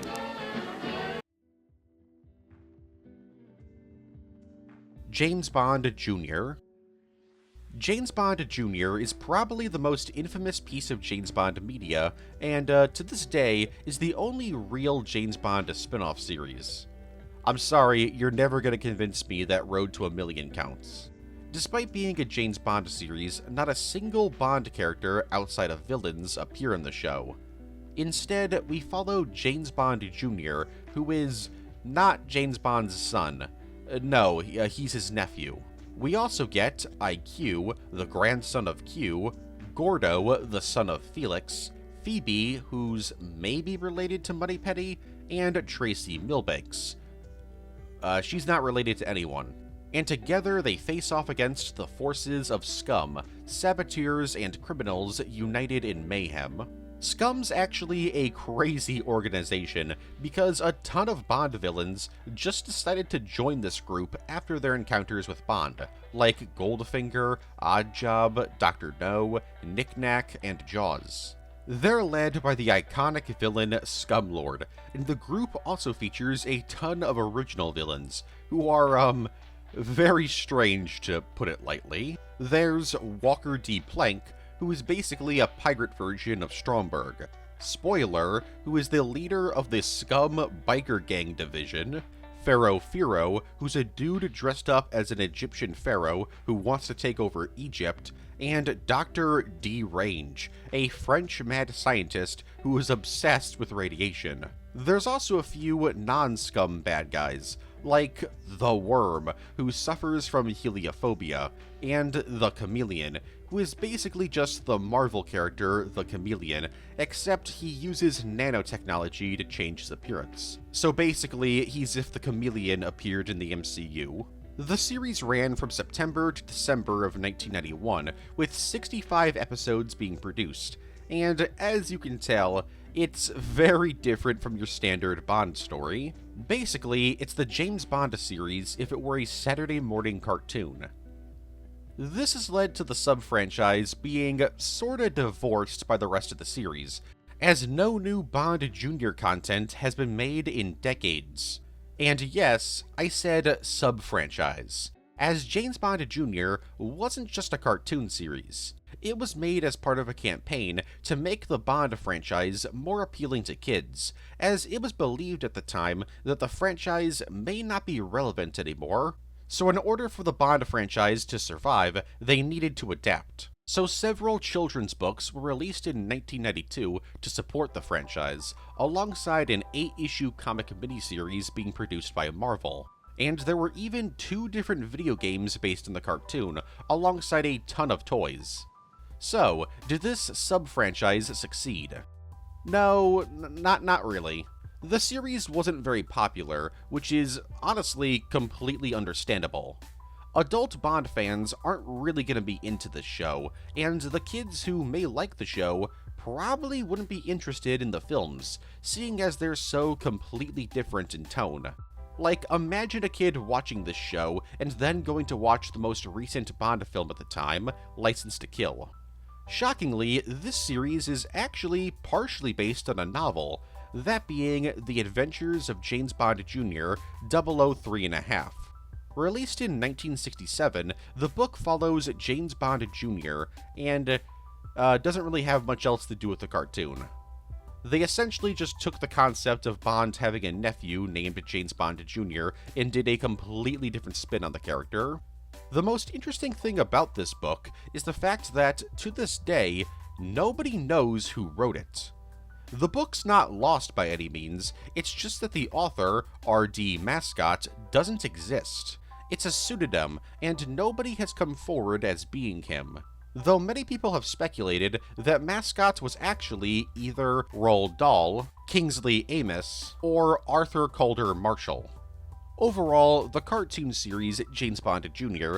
is a goofy, silly kids cartoon that I'm very happy exists, only because I think it existing is pretty funny. Octopussy video game.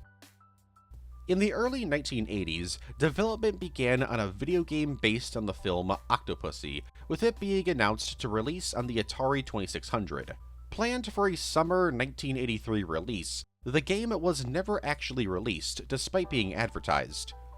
It's never been stated as to why the game was cancelled, though it's most likely due to the 1983 video game crash. Seeing how other games planned for a 1983 release that were also being made by the Parker brothers were cancelled due to this crash, it's pretty obvious that this played a huge role in the cancellation. We don't know too much else about the game, other than it would have been based exclusively on the train sequence from the film. A prototype of the game was completed, but has never been leaked.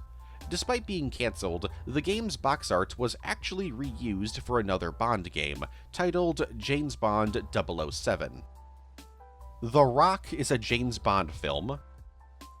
Released in June of 1996 and directed by Michael Bay, The Rock is an action film starring Sean Connery as a dude named Captain John Mason, who's a former member of the MI6 and the SAS, who goes on one last mission to battle some bad guys who have captured Alcatraz and are planning to blow up San Francisco. John Mason was also captured in Alcatraz back in the 1960s and is the only person to have ever escaped it. At first glance, this film has absolutely nothing to do with James Bond, outside of it starring Sean Connery. But there's a very popular fan theory online that this film is actually, secretly, a James Bond film. The evidence for this theory includes the fact that John Mason is a former MI6 agent, and he was doing spy missions in the 1960s, which is when the Connery films are set. A lot of the arguments against this theory are pretty easily countered. For starters, there's the Alcatraz thing. How could Bond be locked up in Alcatraz? He's a member of MI6. He's an ally of the United States. Well, that's true, but if you remember, at the very end of Dr. No, Bond gave Felix the slip in order to bang Honey. Who's to say that after Felix left, some other US soldiers came along and captured him, not knowing who he is? And MI6 has been repeatedly shown throughout the series that they're completely fine with Bond being captured if it doesn't affect them. So theoretically, he could have been imprisoned in Alcatraz right after Dr. No. In From Russia with Love, it's even mentioned that Bond disappeared for 6 months after the events of Dr. No. Then there's his name, John Mason, which can easily be explained by Bond just using a fake name, like he does in a bunch of different films. And then there's the fact that John Mason was once again captured by the United States sometime in the early 1970s. How could this have happened? Simple. The last Sean Connery Bond film, Diamonds Are Forever, takes place in the early 1970s, and ends with Bond still in America. Now there's more to the theory, but I'm gonna stop right here, because there's one very simple fact that completely destroys this entire theory. Every single Bond film from Live and Let Die to Die Another Day. In The Rock, Mason is locked up for good until the events of the film in 1996, so if he was captured in the early 1970s, how could the events of Live and Let Die through Die Another Day happen? In fact, there's multiple Bond films set in this original continuity that were released after The Rock released. The only way this theory works is if you completely ignore every film after Connery left the role. So I guess you could treat The Rock as being from a split timeline after the events of Diamonds Are Forever. But as for the main James Bond timeline, no, The Rock isn't canon. Bond 6. Die Another Day wasn't supposed to be the final Brosnan Bond film. A 5th film was planned, with Brosnan himself even announcing the film, but it never ended up happening due to Eon wanting to reboot the series.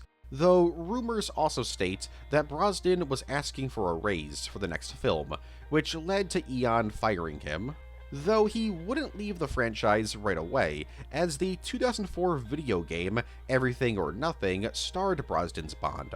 This has led to the game being labeled as the unofficial 5th Brosnan film, and is his last appearance as Bond.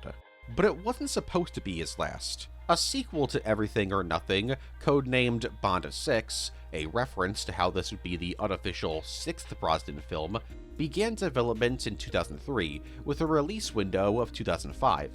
The game was cancelled in 2004 after Brosnan announced that he was quitting the series. And so Bond 6 was reworked into From Russia with Love, and the CGI work created for the game was used in advertisements for the game GoldenEye Rogue Agent. We don't know too much else about the game, outside of it being planned to be a prequel taking place before GoldenEye. Super Smash Bros. Melee. Did you know? James Bond was originally going to be playable in Super Smash Bros. Melee. Except, not really, but that's how the story is often told. Because of how well GoldenEye was received when it was released on the Nintendo 64, Bond became almost like an unofficial mascot of sorts for Nintendo, as a representation of how the Nintendo 64 wasn't just for kids. And when it came time for Super Smash Bros. Melee to be developed, a contest was held in which fans could write in who they wanted to see introduced in the game. And since Bond was so connected with Nintendo, a ton of people wrote in James Bond. So many people did this that he actually ended up tying with the Pokemon Mewtwo.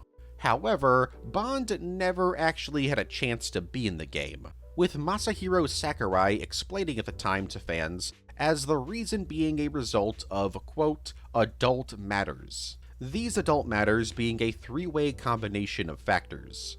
The first being the fact that Bond uses guns, and Nintendo wasn't super interested in having Mario be shown getting shot by a normal person with a normal gun. Well, that was until Joker from Persona was added into the series decades later. The second reason being the fact that this would be a legal nightmare, as not only was James Bond owned by Eon, but GoldenEye was developed by Rare, who around this time had just been bought by Microsoft.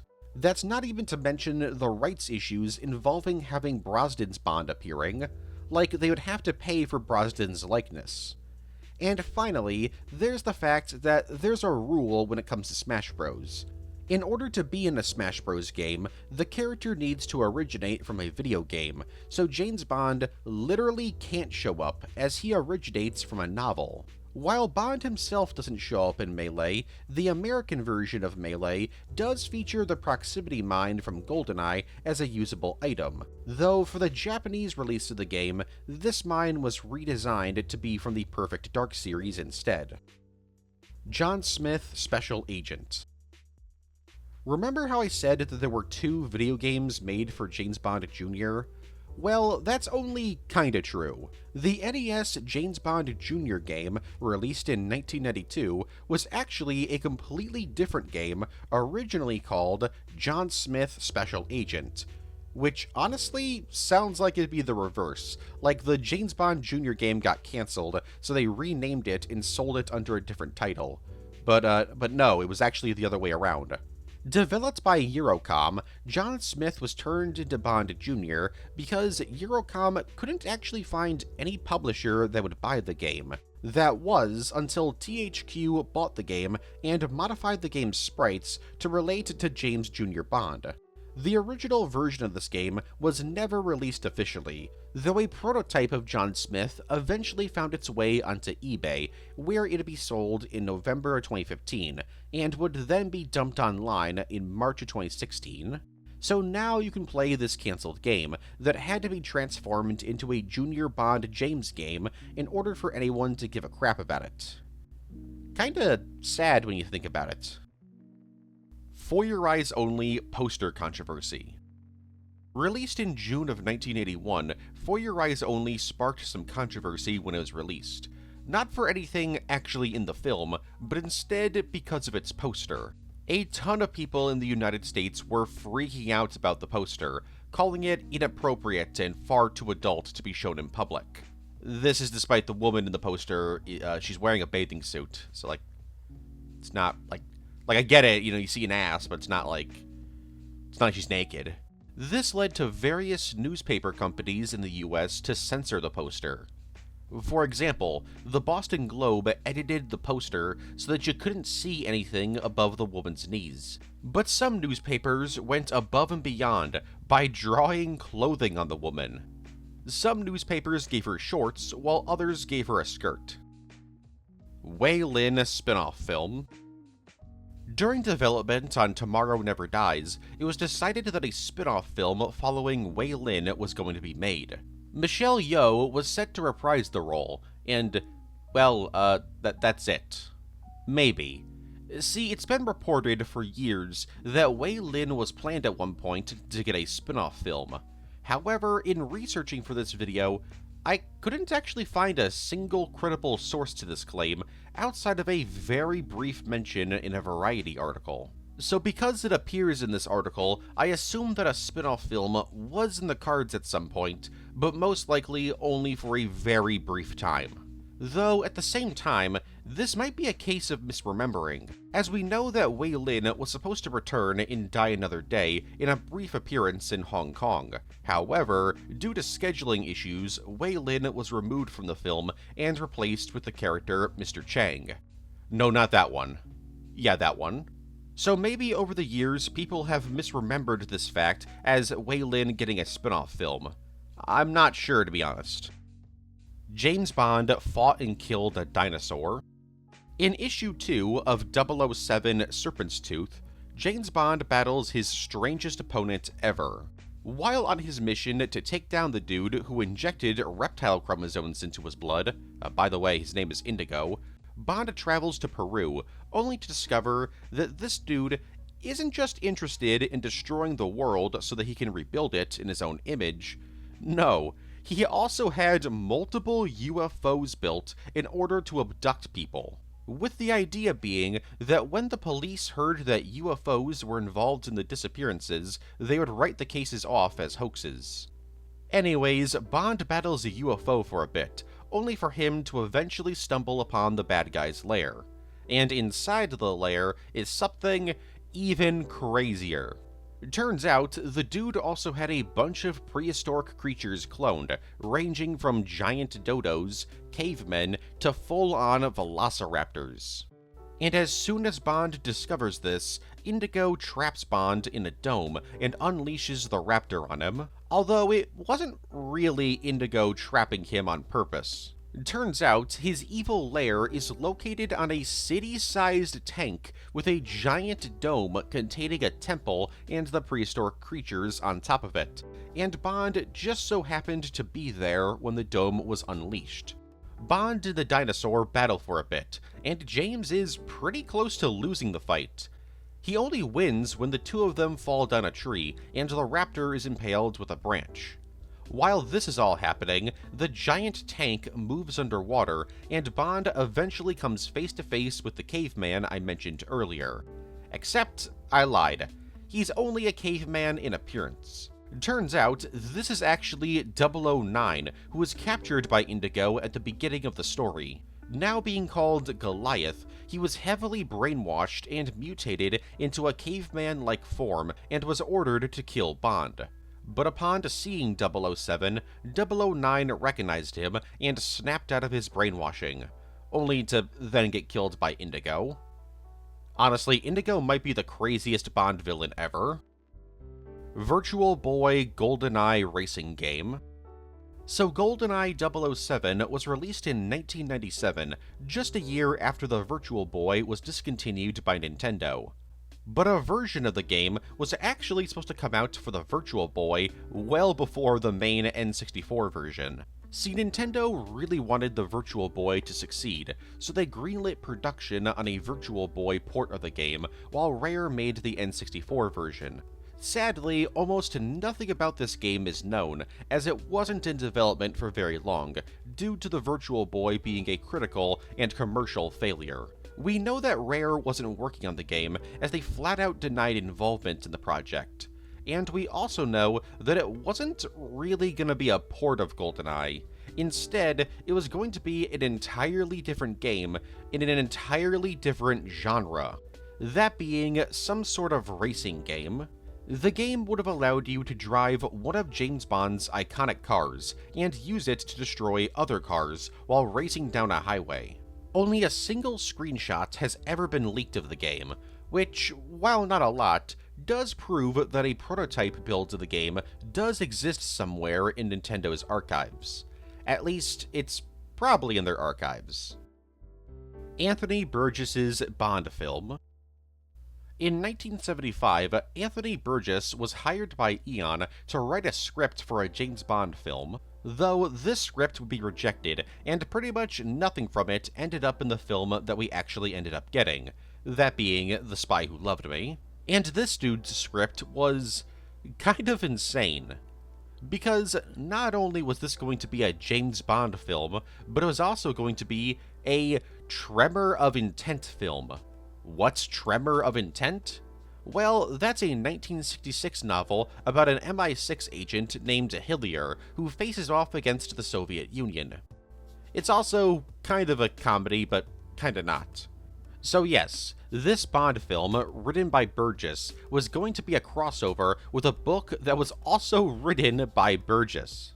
Anyways, as for the plot of the film would begin in Singapore, where Bond would come into contact with a terrorist group called Chaos, aka the Consortium for the Hastening of the Annihilation of the Organized Society. This would lead Bond to Switzerland, and eventually Australia, where he would have to save Queen Elizabeth in the Sydney Opera House from a human bomb. You see, Chaos had a side gig as a health clinic, and were secretly inserting bombs into people, turning them into literal human bombs. Now, was MI6 agent Hillier planned to appear in the film? Nope, but instead another character from Tremor of Intent was planned to appear. That being Theodorescu, who is a badly disfigured member of Chaos who does a coup, becoming the big bad of the film. Oh yeah, and the Queen of England, she wasn't going to be the only historical figure caught up in this plot. Pope Paul VI would have also appeared and been blackmailed by Chaos, and human cockroach Henry Kissinger would have also appeared in the film, where... I can't actually believe I'm going to say this. Chaos would blackmail Kissinger into performing some kind of sex act, which means that Kissinger didn't consent to this, so he would essentially have been R-worded in the film. I don't even really know what to say about this. Like, what do you say about this? Now, you might be wondering, why is Theodorescu doing all of this? Well, it's actually for an extremely simple reason. He just wants to cause chaos around the globe, because he thinks it'd be funny. Yeah, he's basically the Joker. Well, if the Joker had a wheelchair that could transform into a hovercraft, and had a bomb placed inside of him as a weapon of last resort. But, you know, he's pretty similar to the Joker. But Theodorescu wasn't going to be the only bad guy of the film.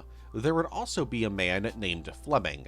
Yup, a villain named after Ian Fleming, who planned on taking control of Chaos and would be defeated by, not James Bond, but a kangaroo. No, really, Bond would have released a kangaroo on him, and that would be the last we'd see of him. So, yeah, Cubby Broccoli rejected this script. Tomorrow Never Dies, the mission continues.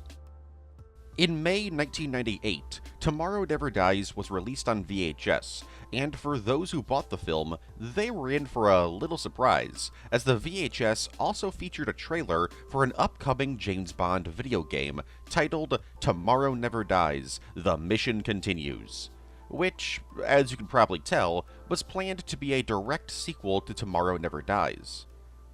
It was planned to be released sometime in fall of 1998, and was being developed by MGM Interactive. However, MGM hit a bit of a problem during development. While they had decided to make a sequel to the film in order to be more creative, focus groups and playtesters weren't super interested in the game, as they wanted to play a James Bond video game that adapted an actual James Bond film. And so MGM delayed the game and eventually partnered with EA to finish the game, releasing it in November of 1999, an entire year after it was supposed to come out. However, unlike the original plan for the game, due to the feedback given during development, the game was now a direct adaptation of the film. So what was this original The Mission Continues version of the game going to look like? We know of 3 levels planned for the game, one of which would be a scuba diving level, and the other 2 are actually levels that you can play right now. As in the Tomorrow Never Dies game that we got, there's 2 levels that don't adapt anything from the film. The first has Bond skiing down a mountain in Hokkaido, Japan, going after the terrorist Satoshi Isagara, and the second level has Bond driving around in Switzerland. Neither of these scenes happen in the film, and since the Switzerland level is shown in the trailer for the game that's featured on the VHS of Tomorrow Never Dies, it's very likely that these 2 levels were reworked versions of levels from The Mission Continues. We also know that the game would have been played in both first and third person, and there was going to be some kind of multiplayer mode. This multiplayer mode was actually carried into the version of the game adapting the film, but was scrapped before release. Ape of Diamonds. From November of 1976 to January of 1977, a storyline was told in the James Bond newspaper strip called Ape of Diamonds. One day, MI6 gets a playing card depicting a gorilla and some diamonds, and they also receive footage of a woman being attacked by a 10-foot-tall gorilla in Egypt. And just as MI6 gets these, somebody in London is kidnapped by a gorilla. So Bond travels to Egypt to investigate, and discovers the truth behind these gorilla attacks. Turns out, this was part of a scheme by a man named Hartley Ramesses, and an animal trainer named Karl Rudolph. Turns out that Ramesses wanted a zoologist named Gazili to become part of his harem, but she refused, so he had Rudolph send a giant gorilla to go and kill her. And this woman is the woman from the film that MI6 were sent. But here's where things get weirder. The gorilla who killed Gazili and kidnapped the man in London wasn't trained to do this. Instead, Rudolph is mind-controlling the gorilla via a radio. So Bond and a woman named Cleo, who is Gazili's sister, team up and travel back to London to defeat the 2 bad guys, with Rudolph getting defeated first, and Bond taking his mind control radio and using it to order the gorilla to kill Ramesses. Also, it turns out that Ramesses and Rudolph were planning on somehow destroying the UK's economy if they weren't given the crown jewels. George Lazenby's version of Diamonds Are Forever. Originally, George Lazenby wasn't going to be a one-and-done Bond actor. Instead, he was going to be the next major Bond actor, next appearing in Diamonds Are Forever. But this all came to an end when Lazenby's manager decided that James Bond was over. You see, his agent was convinced that the Bond franchise would die out in the early 1970s, and if Lazenby was still appearing in these films, his career would take a massive hit. So Lazenby decided to decline returning for more films. Though that didn't stop producers from asking him again in the future, asking him to return to the role in The Man with the Golden Gun, and even Never Say Never Again. After Lazenby left the role, the script for Diamonds Are Forever was completely rewritten into the film that we ended up getting. So what was this George Lazenby version of Diamonds Are Forever going to look like? It was going to be written by Richard Maybaum, who still ended up writing the final draft of the film, and Blofeld wouldn't be in the film at all. Instead, the villain of the film was going to be Goldfinger's secret twin brother, who would once again be played by Gert Frobe. We also know that the film would have ended with a huge chase sequence throughout Las Vegas, ending with Goldfinger 2 being chased not by just Bond, but an entire fleet of boats. The people of Las Vegas would have been so angry with Goldfinger 2 that they decide to help Bond chase after him. Think of the Citizens fleet from The Rise of Skywalker, except it's boats in Lake Mead. Moneypenny wouldn't have been in the film at all, due to Lois Maxwell asking for a pay raise. This pay dispute lasted quite a while, with her small role in the final film being a last-second addition. The film would have also been more of a direct sequel to On Her Majesty's Secret Service, with a decent part of the story dedicated to Bond mourning the death of Tracy. And finally, very early on in development, Irma Bunt was planned to return for a small scene in which Bond would kill her, most likely as the film's pre-title sequence. But sadly, Bunt's actress, Ilsa Stepat, passed away in December of 1969, only 2 days after On Her Majesty's Secret Service was released. So it was decided to retire the character off-screen out of respect. Cancelled 1950s series. In 1958, after the success of the Casino Royale climax episode, CBS once again contacted Ian Fleming in order to bring James Bond to the small screen. But this time, they weren't asking if they could adapt one of his Bond stories for a TV special.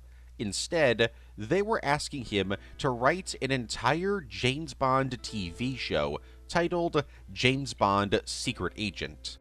The plan was for Fleming to write 32 episodes that would presumably make up 1 or 2 seasons. He agreed and began work on the series. However, for unknown reasons, possibly negotiations falling through, or maybe budget concerns, the series never ended up being made. But we did get to see some of the stuff from the series come to light. 3 of the scripts that he had written for the show were eventually reworked into short stories and released in the novel For Your Eyes Only. These stories being Risico, For Your Eyes Only, and From a View to a Kill. Alfred Hitchcock's Thunderball. So Thunderball had a bit of a troubled origin. Originally, the adaptation of Thunderball was going to be titled James Bond of the Secret Service, and would have been the first film in the series instead of Dr. No. It would have been directed and co-written by Kevin McClory, and this version of the film may have happened if not for the fact that McClory had recently directed a film called The Boy and the Bridge in July of 1959, and it bombed at the box office and was also critically panned. So Ian Fleming changed his tune on McClory and instead decided to contact legendary director Alfred Hitchcock in order to direct the film. And Hitchcock was, surprisingly, very interested in directing the film. So he and Fleming began sending letters to each other over the next few months, discussing this potential film. However, this version of Thunderball never ended up happening for 2 major reasons. The first was that the producers attached to the project were a bit worried about having Hitchcock involved, as he was well known for being extremely controlling of his projects.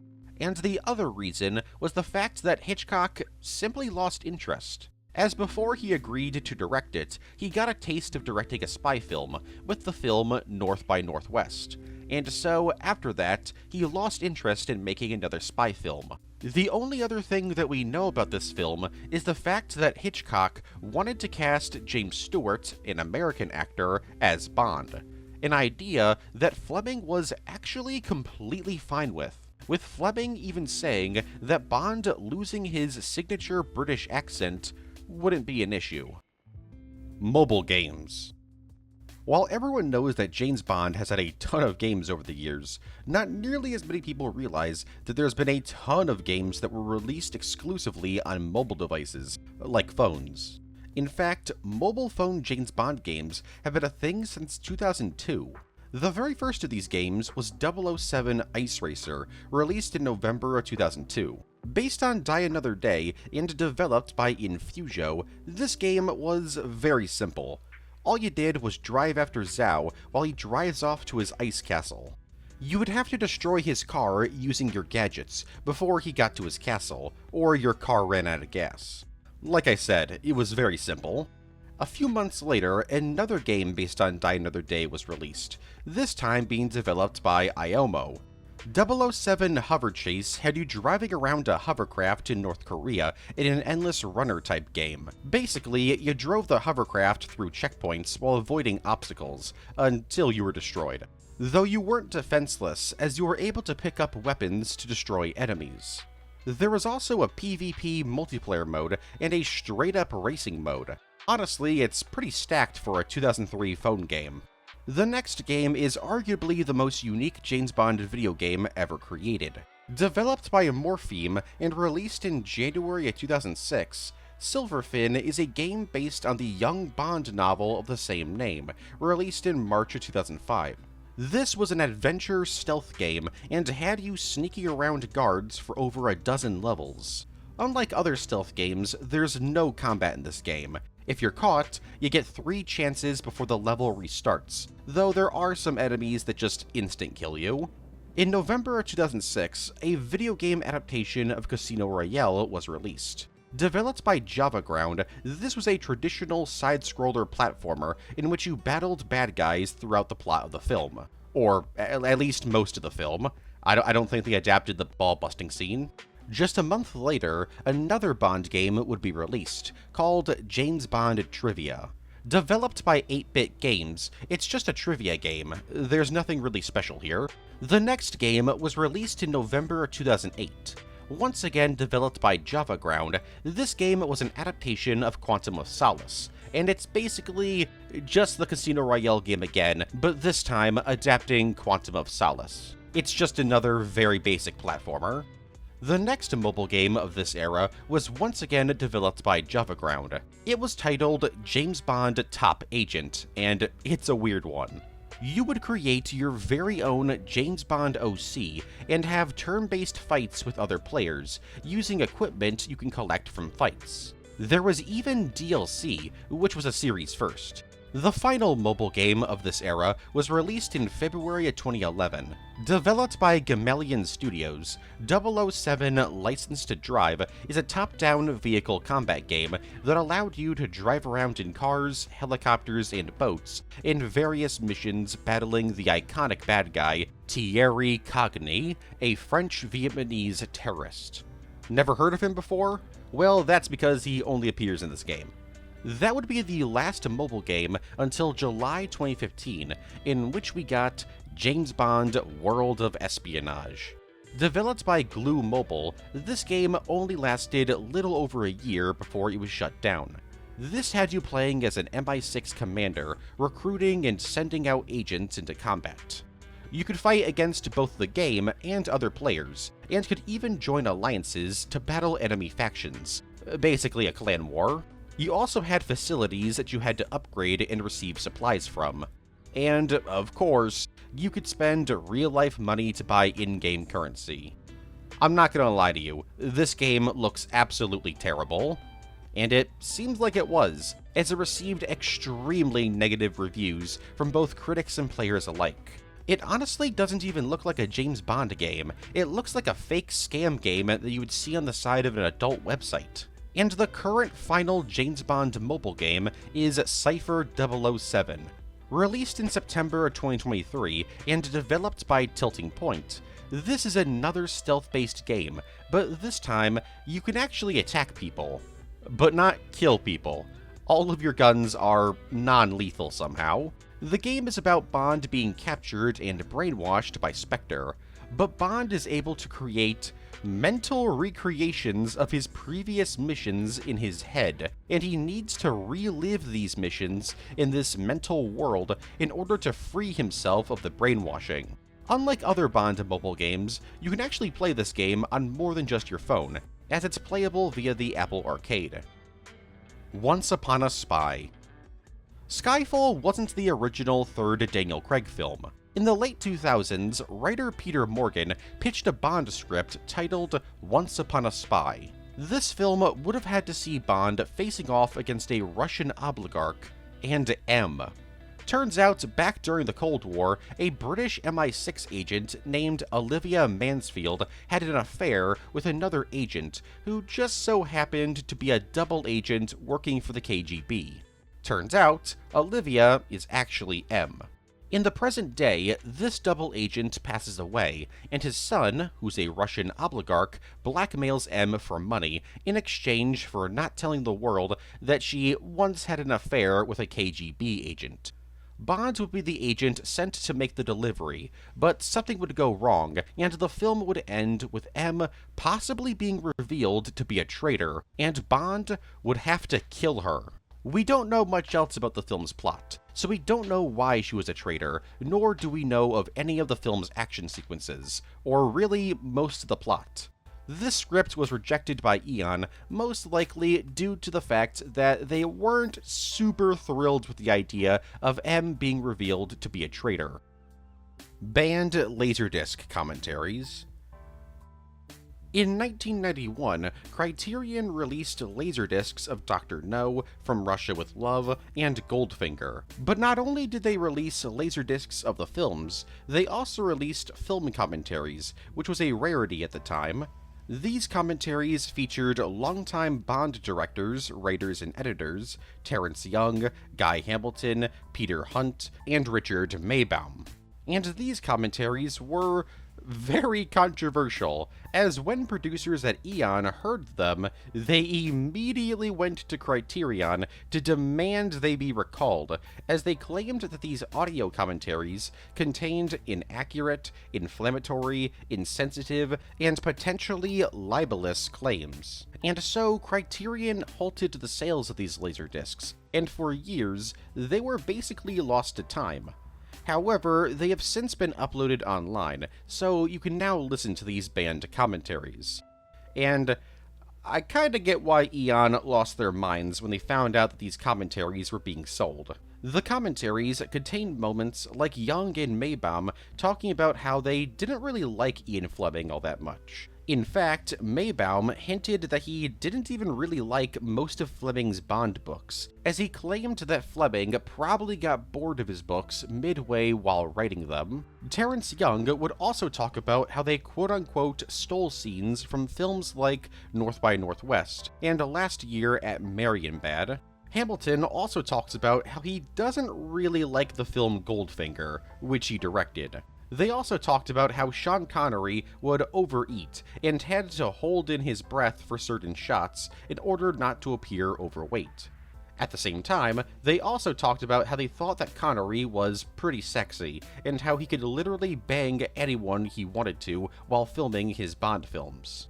And Guy Hamilton refers to Galore as a homophobic slur during the assault scene. So yeah, I get why Cubby Broccoli and the producers at Eon weren't really thrilled about these commentaries existing. Scrapped GoldenEye 64 content. While GoldenEye 007 is looked at as one of the greatest first-person shooters of all time, the game could have been even better. Or bigger. I don't know, maybe these inclusions would have made the game worse, who knows. Here's some of the stuff that we know was cut from the game. First, let's go over some cut multiplayer maps. We only know of 3 scrapped multiplayer maps in the game. The first 2 can actually be played in the game's campaign, as they would just be multiplayer ports of the levels Statue Park and The Cradle. Real shame that The Cradle is cut. I always love multiplayer maps and levels that take place on vehicles or huge man-made metal structures like this. Then there's the ever-iconic Citadel, which is technically not a cut multiplayer map. For years, people believed it was, but in reality, it was just a test level. Also, while not a multiplayer map, I should also mention the island. In the dam level, there was originally a tiny island that you could have explored that would have rewarded you with some body armor. While this location was cut, you can still see it in the final game. Next, there's the scrapped weapons and items. Items like the gas keyring from the Living Daylights, the safecracker from On Her Majesty's Secret Service, polarized glasses from A View to a Kill, watch Geiger counter from Thunderball, gold bar from Goldfinger, and microfilm from The Spy Who Loved Me are all mentioned in the game's files, though not all of them have models. As for weapons, a pump-action shotgun, taser, and flare gun were cut from the game, though you can still access the shotgun and taser in the final game using the All Guns cheat. Next, I want to mention the scrapped characters in the game, as several multiplayer exclusive characters were cut, some of which you can actually still play with via codes. For example, Some of the rare developers who worked on the game can be found as playable characters in the files, though this was most likely never meant for the final release, and was only done for game testing. The character Rosica from the Living Daylights is also found fully complete in the game's files. The only other known cut characters are Sean Connery, Roger Moore, and Timothy Dalton's James Bonds. They were cut due to legal and financial reasons. And the last thing I want to mention is that you can find a tiny graffiti of Mickey Mouse from Fantasia in the game's files. It was supposed to appear in the level Depot, and was most likely cut for copyright reasons. Manga. There's not only been James Bond novels, comics, and newspaper strips released over the decades, but also several James Bond mangas. From December of 1964 to August of 1967, mangaka Takao Saito wrote and drew a James Bond manga released in the magazine Boy's Life. Though these weren't original stories, kinda, but instead were adaptations of 4 different Bond novels, these being Live and Let Die, Thunderball, On Her Majesty's Secret Service, and The Man with the Golden Gun. For the most part, this manga was pretty faithful to its source material, though there were some strange changes. For example, Coral Jr. didn't exist in Live and Let Die. Instead, he was replaced with a new character, a little kid sidekick. There was also a lion fight with Bond dressing up as a gladiator added to On Her Majesty's Secret Service. And as for the Man with the Golden Gun, well, oh, okay, it wasn't very accurate to its source material. It was pretty much its own thing. I'd like to go further into detail about these adaptations, but there's a bit of a problem. While they were reprinted in 2015, they have never been translated into English, and information on them is pretty scarce online. Hopefully one day they get translated, either officially or unofficially. Per Fine Ounce. Per Fine Ounce is a James Bond novel that you can't read. In fact, very few people have ever read it. Written in 1966 by Geoffrey Jenkins, Per Fine Ounce was intended to be the first James Bond novel released after Ian Fleming's death. The novel was commissioned by Glidrose Productions, which would later become Ian Fleming Publications, so it was an official novel. In fact, it was an official novel that Ian Fleming actually had a hand in. According to Jenkins, in 1957, he and Fleming worked together on a James Bond story revolving around Bond traveling to South Africa to battle enemy spies and diamond smugglers. Though some people from Glidrose, including former chairman Peter Jansen Smith, believe that Per Fine Ounce was actually going to have Bond battling gold smugglers, not diamond smugglers. The story was also supposed to take place after the 00 section is shut down, and so Bond will be doing this mission off the record and against the orders of M. So how come we can't read it? Well, it's because the book was rejected for apparently being poorly written, and sadly, the story's manuscript, outside of a few pages, is lost. Now with that being said, you might actually be able to read this story. Because the book was rejected, Glidrose returned the manuscript to Jenkins, and Jenkins would later go on to release a book in 1973 called A Cleft of Stars. And this book takes place in South Africa and deals with diamonds. So it's very likely that elements from this rejected book were reworked into this novel. But that's just speculation. It's never been confirmed. George Lazenby tricked his way into playing Bond. George Lazenby is a rather unique actor to play Bond, because unlike every other Bond actor from Eon, and even non-Eon projects, he's the only one whose first ever acting role was James Bond. This is very unusual, as, like I've said, James Bond is an incredibly important role, so newcomers who have never acted before shouldn't even be on the radar. But Lazenby got the part. Originally just a model, he met Cubby Broccoli by chance, as the two were getting their haircuts at the same barbershop. Cubby Broccoli thought Lazenby looked the part and invited him to a screen test. And at that screen test, Lazenby not only dressed up as Bond, he also lied about his career. He claimed that he was an established actor who just hadn't done anything in the UK yet, claiming that he did films in China, Russia, Czechoslovakia, Australia, Hong Kong, and more. He even came up with fake film titles. So why did he lie? Was it because he really wanted to become an actor? No. While he was a fan of James Bond, he had no interest in becoming an actor. He only lied to get the part because he wanted to be James Bond. And by that, I mean he just really wanted to hang out with the Bond girls on set. And after his screen test, he got an audition, and he refused it.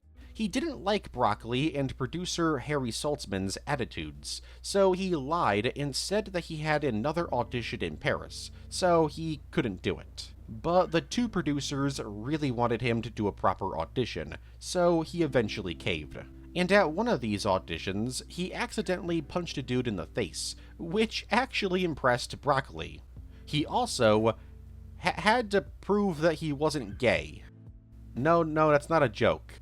According to Lazenby, Eon producers hired a prostitute to bang him in order to prove that he wasn't gay. Lazenby wouldn't keep the secret of him not being an actor a secret for very long, as he would eventually come clean to director Peter Hunt. According to Lazenby, upon being told the truth, Peter Hunt started laughing hysterically and told Lazenby to stick to his story, as he had somehow managed to trick Broccoli and Saltzman, which proved that he very much had it in him to be an actor. So all of that was pretty crazy. Too bad some of it might not be true. There's been plenty of documentaries, films, behind-the-scenes videos, books, and interviews where Lazenby has told this story. But the problem with his story is that some aspects of it contradict others. For example, instead of Broccoli inviting him to a screen test at a barbershop, he's also said that he literally snuck into Saltzman's office to get invited to the screen test. A good chunk of the story is probably true, but there's definitely some details that may or may not have happened. Regardless, the fact that he got the job as Bond is pretty crazy.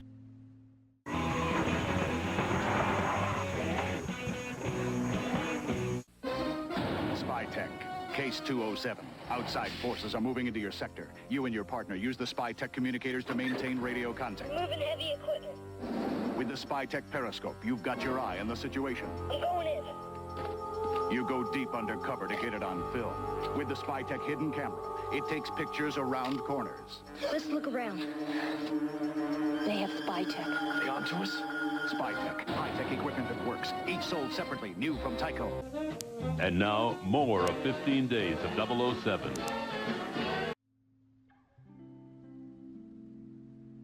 Cancelled The World Is Not Enough game. A video game adaptation of The World Is Not Enough was in development in 1999 by EA, and was set to use the Quake 3 Arena engine for a release on PC and the PlayStation 2. This was going to be a completely different game than the Nintendo 64 and PlayStation 1 The World Is Not Enough games. Though unlike the two games that we got, this game had some serious development issues, and had to be delayed multiple times, from late 2000 to late 2001 to eventually 2002. And it's these delays that led to the game being cancelled, and work that was done on the game being used for the game Agent Under Fire. This is because EA believed that too much time had passed since The World Is Not Enough, so it just wouldn't make sense to release a movie tie-in game for it. As to what the game would have looked like, we know that it would have featured 10 different levels, and featured around 20 different gadgets for Bond to use. Each level would have interactive elements, and it would play similar to GoldenEye. The game would have also had a multiplayer mode packed to the brim with content, and unfortunately, that's all we know. Bill and Ted's Excellent Halloween Adventure. So here's the second official James Bond crossover via technicality. Yes, Perfect Dark and Broforce both featured James Bond parodies, but these weren't official, they were parodies.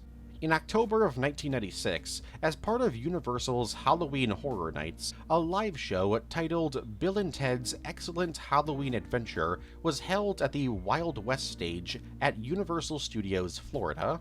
It was the 6th incarnation of the live show, and featured the characters Bill and Ted, from their film series of the same name, interacting with a bunch of different film characters that Universal was able to get the rights to use, like Mulder and Scully from The X-Files, Ethan Hunt from Mission Impossible, the T-800 from Terminator, Boba Fett from Star Wars, Catwoman from Batman Returns, and even Will Smith's character from Independence Day. But the reason why I'm talking about this show in this video is because Universal got the rights to use both James Bond and Jaws, making this an official crossover. Again, via technicality, because while this is a crossover, I don't think most people would count it. Anyways, Jaws appears as a villain trying to take out Bill and Ted, working alongside other villains like the T-1000 and the cigarette-smoking man from the X-Files. Jaws is eventually shot at the end of the live show when James Bond rolls up in a car and just guns him down. Bond then tells the audience that it's time to rock, and the live show comes to an end with all of the characters from the show returning to dance to the band Kiss. Bond and Jaws would never return in future incarnations of Bill and Ted's Excellent Halloween Adventure.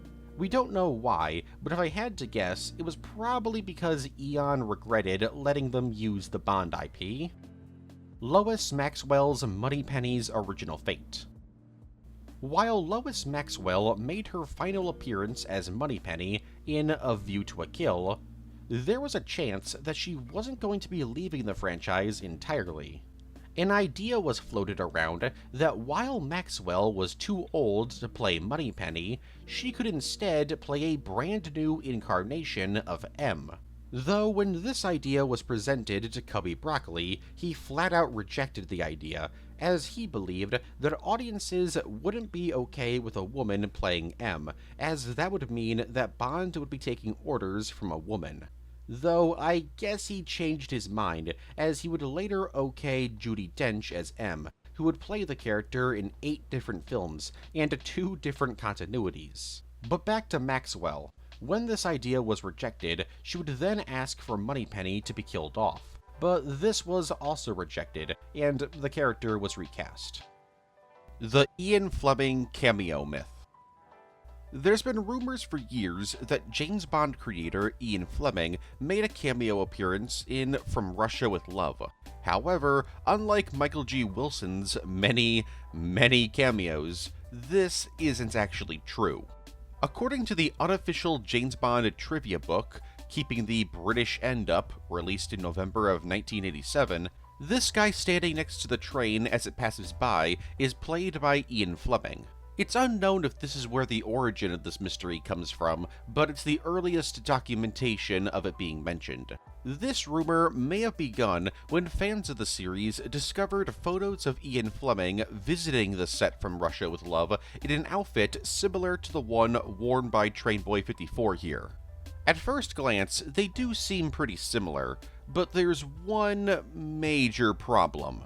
The dude in the film has black hair, while Fleming at the time had gray hair. So unless they gave him a bunch of hair dye, I don't think this is Fleming. This was most likely just a local farmer trying to keep his moo-moo cows from being hit by the train. Warhead 2000 AD. So you know how Never Say Never Again was Kevin McClory's adaptation of Thunderball, which means that there are 2 different Thunderball films? Well, there was going to be a third one. In 1997, Kevin McClory once again decided to make an adaptation of Thunderball, this time titling the film Warhead 2000 AD. This project began life in 1989, with McClory announcing that he was making an original spy film titled Atomic Warfare. It wasn't going to be a James Bond film, but it was going to take elements from the novel Thunderball, alongside the original version of Never Say Never Again that never ended up happening, titled Warhead 8. and even some stuff from Bond stories never published, that were worked on by McClory in the 1950s, alongside Fleming and Jack Whittingham. However, this film never got off the ground, with it coming to an end in the mid-90s, when he pitched the film to Sony as a rival franchise to Bond. But Sony wasn't interested in a rival franchise. They wanted their own James Bond film. So Atomic Warfare was reworked into Warhead 2000 AD, and was changed to be a full-on adaptation of Thunderball. And this film would have happened if not for MGM and Eon being like, hang on, do you guys really have the rights to Thunderball? So a legal battle ensued, which ended with Sony canceling Warhead 2000 AD. So what was Warhead 2000 AD going to look like? Well, we don't really know. The only information that we've gotten over the years is that it was going to be an adaptation of Thunderball, so it was going to be similar to the other two film adaptations. There were also some rumors that Timothy Dalton was being looked at to play Bond, but these rumors have never been proven true. 007 Racing 2. In December 2000, it was announced that EA was producing a sequel to 007 Racing. And by announced, I mean it was actually leaked. And that was it. No, really, that's it. After this leak, there was never any further official word about the game, outside of it being planned to release on the PlayStation 2. So of course, the game was cancelled. But why was it cancelled, and what would the game have looked like? Well, we're gonna have to go off of rumors, since there was never any official word about the game. In the game Agent Under Fire, there's several levels in which you drive cars around battling other drivers. This has led to some rumors that these driving levels in Agent Under Fire were actually taken from 007 Racing 2. Not necessarily the levels per se, but the driving mechanics created for them. Perhaps EA weren't thrilled with the negative reception to 007 Racing, and decided to can the sequel in favor of reworking the driving mechanics already developed for another Bond game. After all, we know that Agent Under Fire was built from another cancelled Bond game. Who's to say it wasn't built using another one? The Felix Leiter is a codename theory. So this is the lesser-known sister theory to the James Bond is a codename theory. Its main piece of evidence is the fact that throughout the original continuity, Felix is played by 7 different actors, and outside of David Hedison's portrayal of the character, each actor only played him in a single film. This is pretty much the only evidence for this theory, and there's a ton of evidence that debunks it. For example, when Felix gets married in License to Kill, he's literally married as Felix Leiter. And there's also the fact that if this was a code name, how come every time that Bond sees him, he instantly recognizes him? Sure, you could argue that he was given a picture of him before he goes out on his missions, but I think it's way more likely that, in universe, this is meant to be the same dude.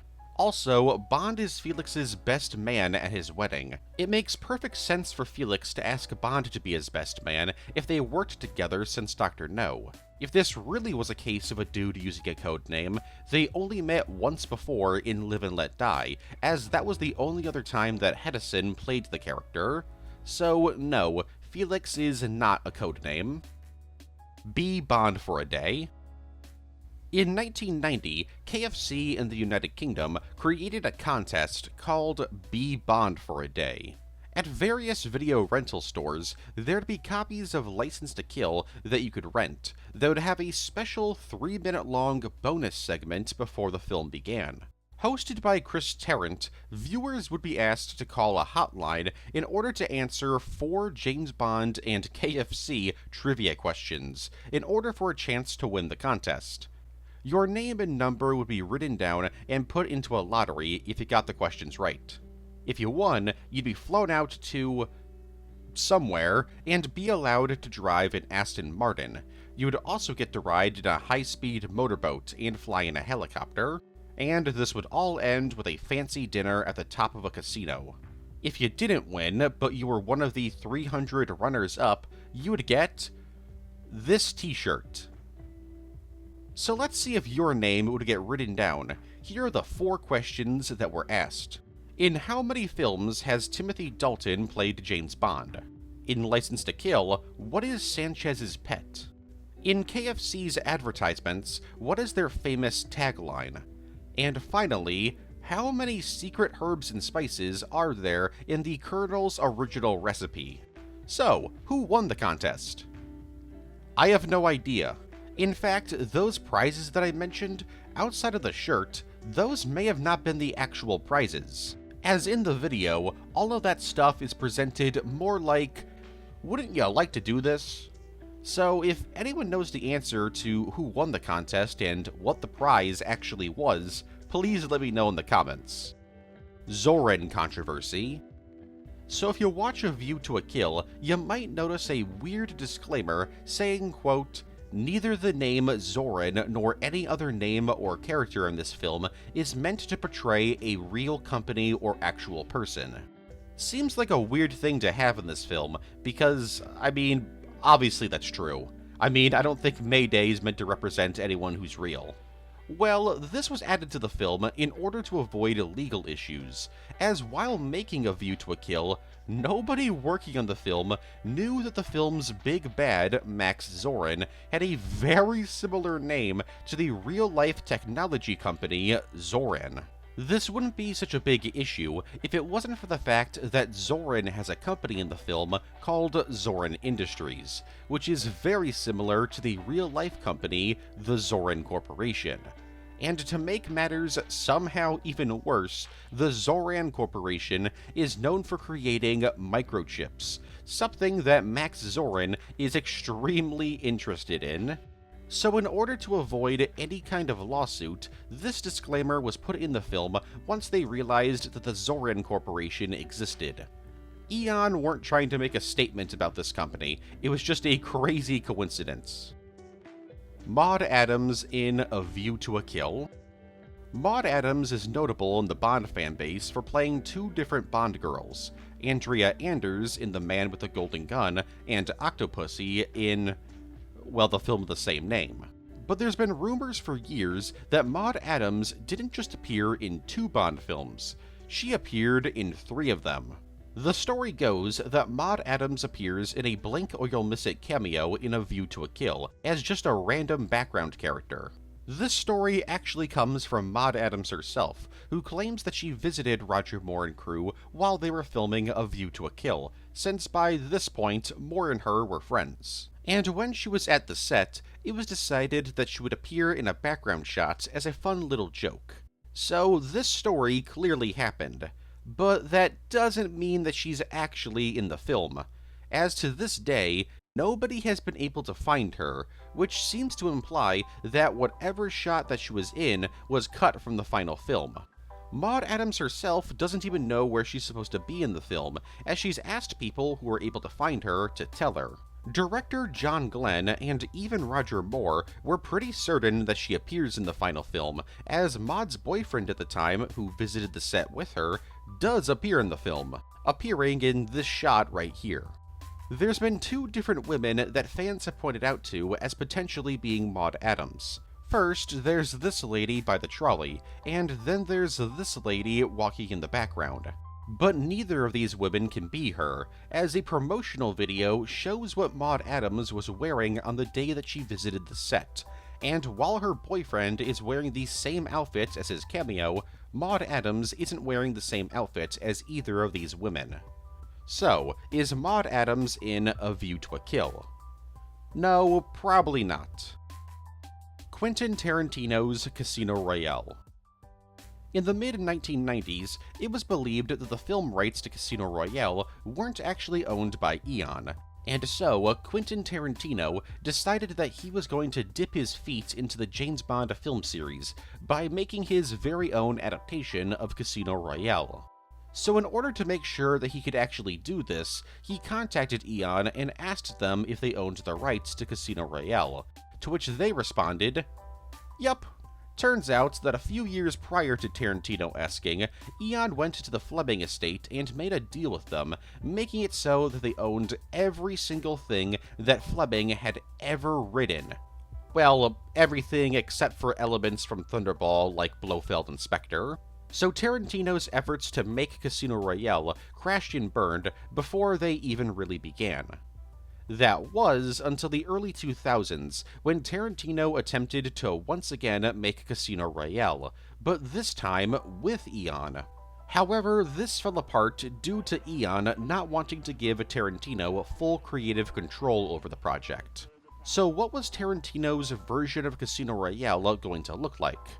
According to Tarantino, the film would have been extremely faithful to the original novel, and would have been filmed in black and white. It was going to take place in the 1960s, and be a one-and-done kind of deal, meaning that he wasn't going to try and make more Bond films after.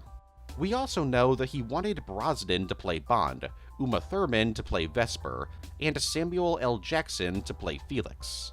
And that's pretty much all we know about it. Cancelled For Your Eyes Only Canadian remake. In December 2015, it was announced that Canadian directors and writers Lee DeMarber and Ian Driscoll were going to create a remake of For Your Eyes Only. Though I guess calling it a remake is a bit wrong, as it was actually going to be another adaptation of the original story instead of a remake. This fact is extremely important, as you're probably wondering, how can they do this? Wouldn't Eon shut this project down immediately? And yes, they would, if they were trying to remake the film version. You see, in Canada, copyright only lasts 50 years. So, theoretically, through this loophole, they could create their own, technically official James Bond film. However, this film never ended up happening, as it just didn't get any funding, due to the fact that they wouldn't be able to release the film outside of Canada, besides a few countries in Asia like China, and I don't think audiences there would be really hyped to see a low-budget James Bond film. As for what the film would have looked like, Ryan Reynolds was being considered to play Bond, while Jessica Paré was being considered to play Judy Havelock. Though, let's be real here, there's no way they would have gotten these two to actually be in the film. James Bond is arachnophobic. Alright, so this is an entry that I thought of randomly while watching Dr. No for the first time a little over a year ago. In Dr. No, Professor Dent attempts to assassinate Bond by sending out a tarantula to bite him in his sleep. A pink-toed tarantula, which isn't actually poisonous at all. But I guess in the film it is. Luckily, Bond wakes up and ends up killing the tarantula, but the way he kills it is pretty notable. He of course freaks out upon seeing a tarantula on him, but upon getting it off of him, and it no longer posing any kind of threat to him, he repeatedly smashes it. This got me thinking, does James Bond suffer from arachnophobia? Because this seems like something that only people who absolutely hate spiders would do. Not the fact that he killed it, but the brutality in the killing. And in doing research for this video, I discovered that this may not have been acting. Sean Connery actually suffered from arachnophobia, so his brutal way of killing the spider was probably just him freaking out because he was so close to it. By the way, unlike the sharks in Thunderball, they didn't actually kill the tarantula. So long story short, does James Bond suffer from arachnophobia? No, probably not, but Connery did, so it's a fun headcanon that James Bond does as well. Blucher. What if I were to tell you there's a secret James Bond film that's been out since 1988, and nobody ever talks about it? Well, you'd probably call me a liar, and you'd be right, from a certain point of view.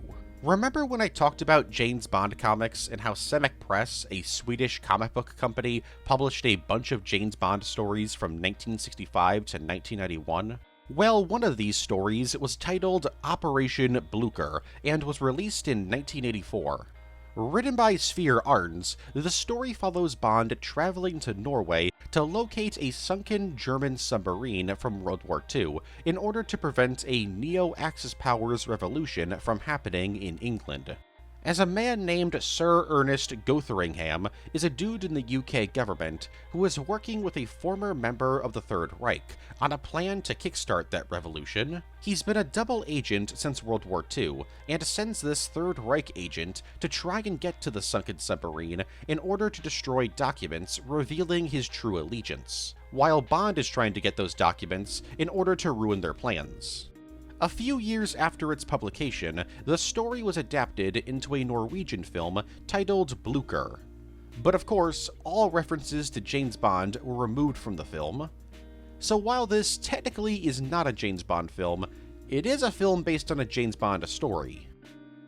The Flaming Hand. License to Kill has a very weird urban legend associated with it. People claim that the film itself is haunted, or at the very least, cursed.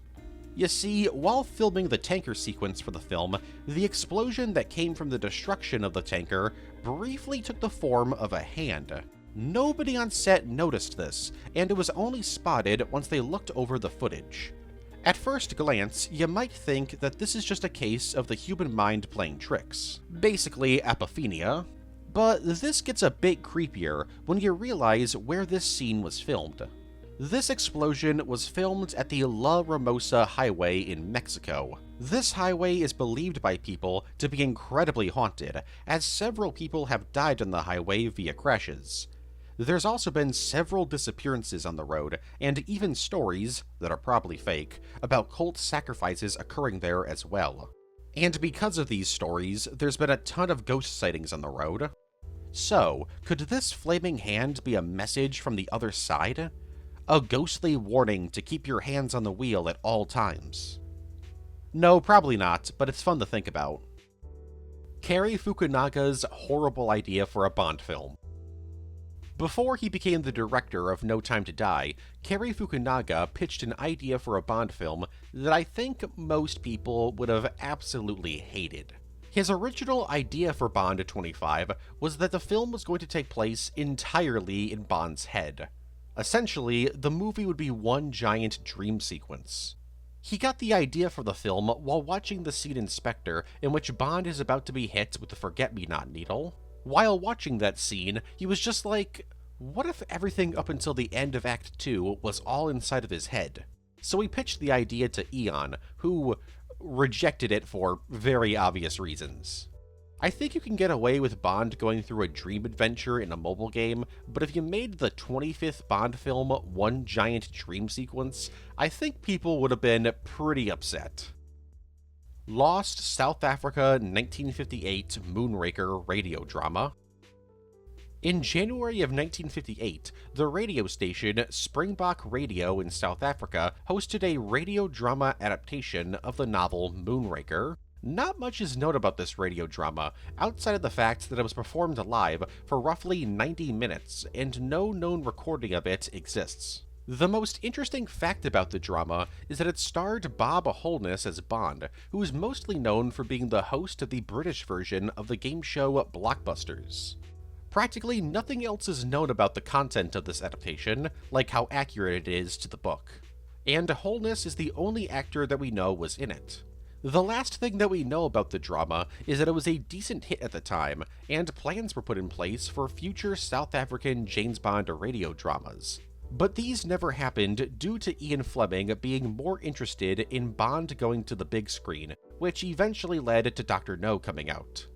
And speaking of Dr. No, Dr. No was originally a monkey god. Yup, you heard that right.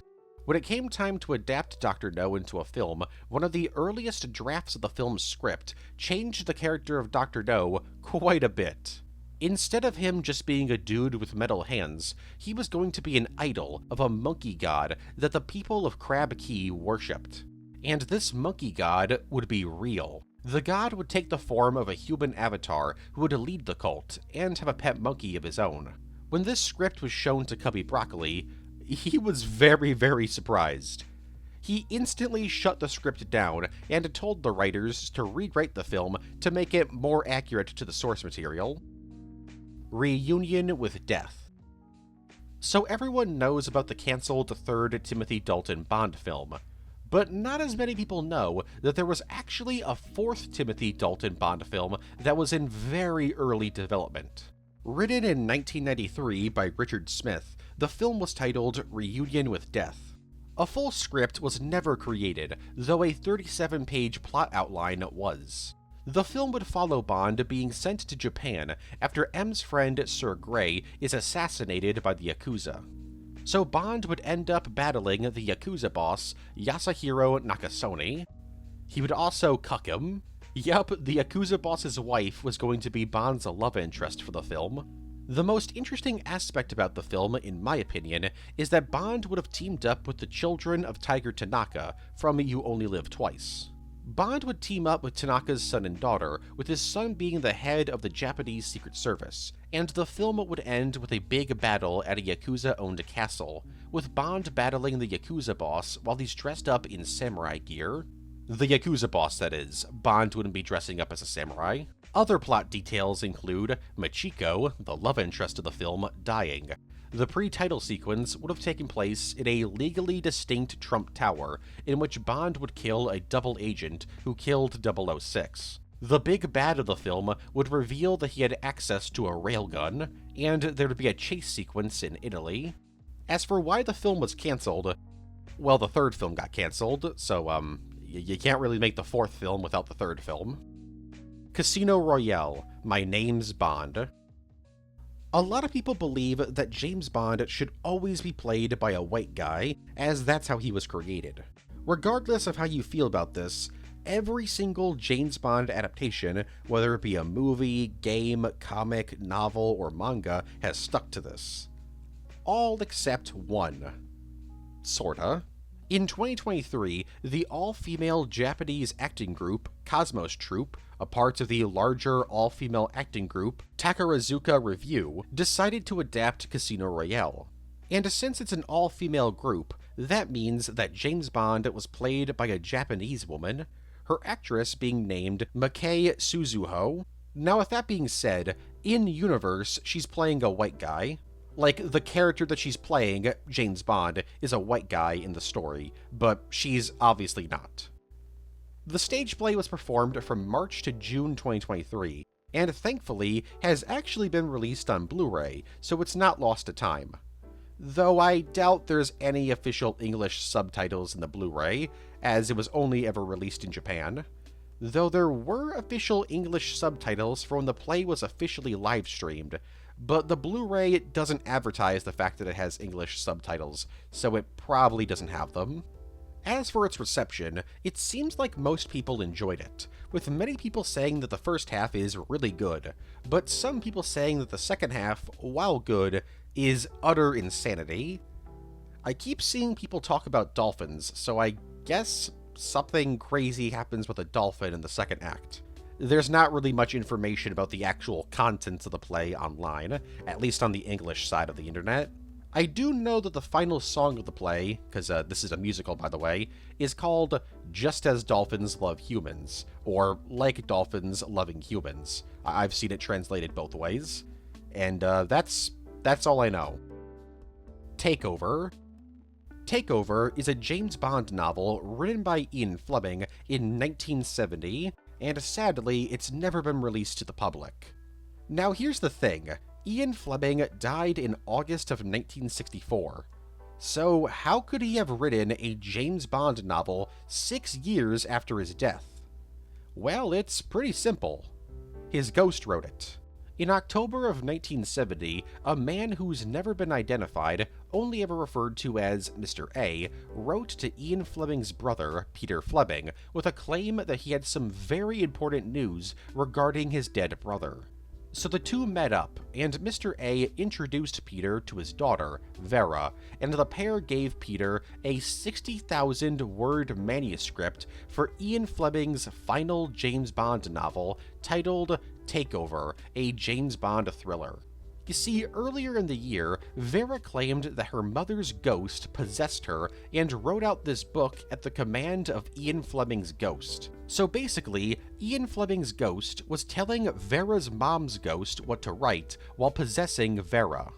This wasn't even the first time that Vera and Mr. A claimed that she had written a dead author's story.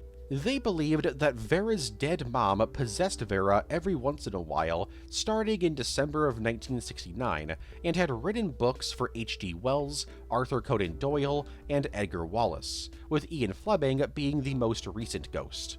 Completely stunned by this story, Peter Fleming agreed to read the manuscript, but quickly noticed that the book wasn't written in his brother's style, to which Vera, or should I say Vera's mom's ghost, showed up in Vera's body and wrote that she planned on rewriting the story to better fit Ian Fleming's style. Despite obviously not being convinced this was real, Peter Fleming decided to entertain the pair and would meet with Vera 2 more times until his death in August of 1971. He refused to publish Takeover, but would proofread some of the other stories the ghosts of dead authors had her write, and he probably regretted that because he thought that everything that she wrote was actual garbage. So what do we know about Takeover's plot? All we know is that the book involves the main bad guy threatening to unleash some kind of chemical weapon onto the world. So is Takeover really Ian Fleming's final James Bond book? Did Vera's mom really possess her daughter and write the book for Ian Fleming? What do you think? Grace Jones' strap-on prank. Never thought I'd be saying that sentence.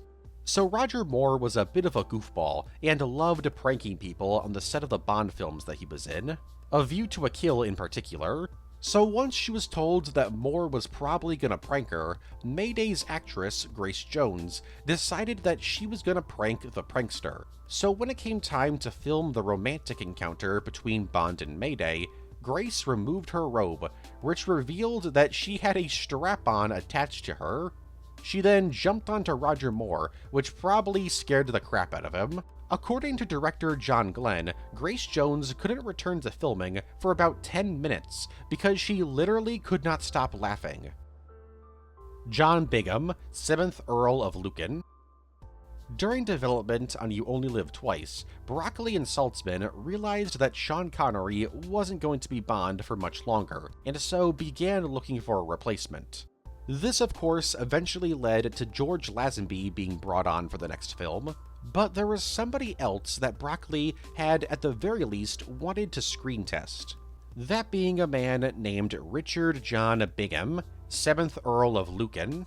Born in December of 1934, he was a banker and a gambler who was extremely rich. And as his title suggests, he was only rich because he was a member of British nobility. That being said, he wasn't very good at his jobs. He wasn't a very good banker and was an even worse gambler. But in 1967, Cubby Broccoli saw something in him and asked him to screen test for James Bond. Lucan would have accepted the offer if not for the fact that he had actually screen tested for another project back in 1966, and he didn't do very well, so he basically just gave up on being an actor. And that was his only interaction with the Bond series. So why am I talking about him? Well, that's because if he did agree to play Bond, he would have become the most controversial Bond actor ever. You see, he and his wife divorced in 1973, and then, on November 7th, 1974, his ex-wife, Lady Lucan, arrived back at her home and discovered that her children's nanny had been murdered, beaten to death with a lead pipe by a man that she claimed was her ex-husband. Lucan would then disappear the next day after writing 2 letters explaining how he was innocent and how he had actually fought the man who tried to attack his ex-wife and murdered the nanny. While Lucan's car was eventually found, he himself was never found and was announced legally dead in October of 1999. To this day, nobody knows what exactly happened to him or who really killed the nanny Sandra Rivet. But one thing's for sure, Lucan is easily the most controversial person to have ever been considered to play Bond. And that'll be it, ladies, gentlemen, and MBs out there. That was the James Bond Iceberg. If you got to this part of the video, the end of the video, comment below, James Bond is pretty epic, because he is epic, and also, want to see how many people actually get to the outro, because as I always say, I'm always kind of like, do people really watch the outros? Do people? Or I guess they not really watch. I mean, I put up, like, funny images or like weird images on screen, so I guess you can watch, but I think most people listen to the outros instead. But anyways, yeah, James Bond is pretty epic. Right there below. This video has been a long time coming. I don't think I mentioned it in the video, but I don't think I did. But a year ago, in April of 2025, I actually announced this video, and I was going to make it for May of 2025. But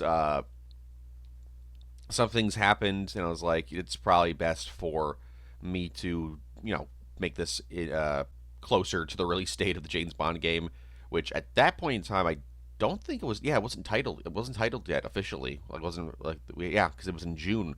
It was released, or it was announced. So yeah, here we are, a year later, and I goofed up again because it's. I thought I was for certain that first light was in April, but no, it's in May. Oh, oops. But whatever, is what it is. You got it now. So, hope you guys enjoyed. Next up is going to be another comic book iceberg. In fact, the next two icebergs are going to be comic book icebergs. One for Marvel and then one for DC. Then after that, it's going to be a remaster of a long requested remaster. Oh, a remaster of a long requested remaster. I'm not going to say what it is, but if you look at what's being released around those time, around that time, you can probably figure it out. Thank you all for watching the video, and thank you especially to my members, who, I always say it, I cannot thank enough. It's just your support means the world to me. For $5 a month, you get your name at the very end of the video, plus you get extended video previews for the Iceberg videos. And for $7 a month, you get all of that, plus you get the Iceberg videos early, usually 2 to 3 days early. So once again, thank you to my members, Maurice Deceased, Steven, Digital Medic, Adam Depp, The Mr. Train Track, Lone Thunder, Solid Fricky, Moxie, That's Jay, Cody Lester, Goat449, Hunter Gentle, V. Evans, Nora, Milo the Mighty, Mano, Guardian of Brooklyn, J-Max Air, Domeshot 529, Sailor Stell, Infinity Mark, Yorha Mia, Nathan Tench, Games with Toasty, The Epic Rager, Titanoboa Hunter, Super Blake Films, Daniel Vale, Spencer Estes, John McIntyre, Timorum Nile, Corvus Seraph, Kevin Sanders, KB6427, F.A. Mert, Admiral Rat 27, Maury Doll, Gavin Grizzle, Jose Felix, Cowboy Tuba, Joe Cyanide, Awesome Man, Sub the Way,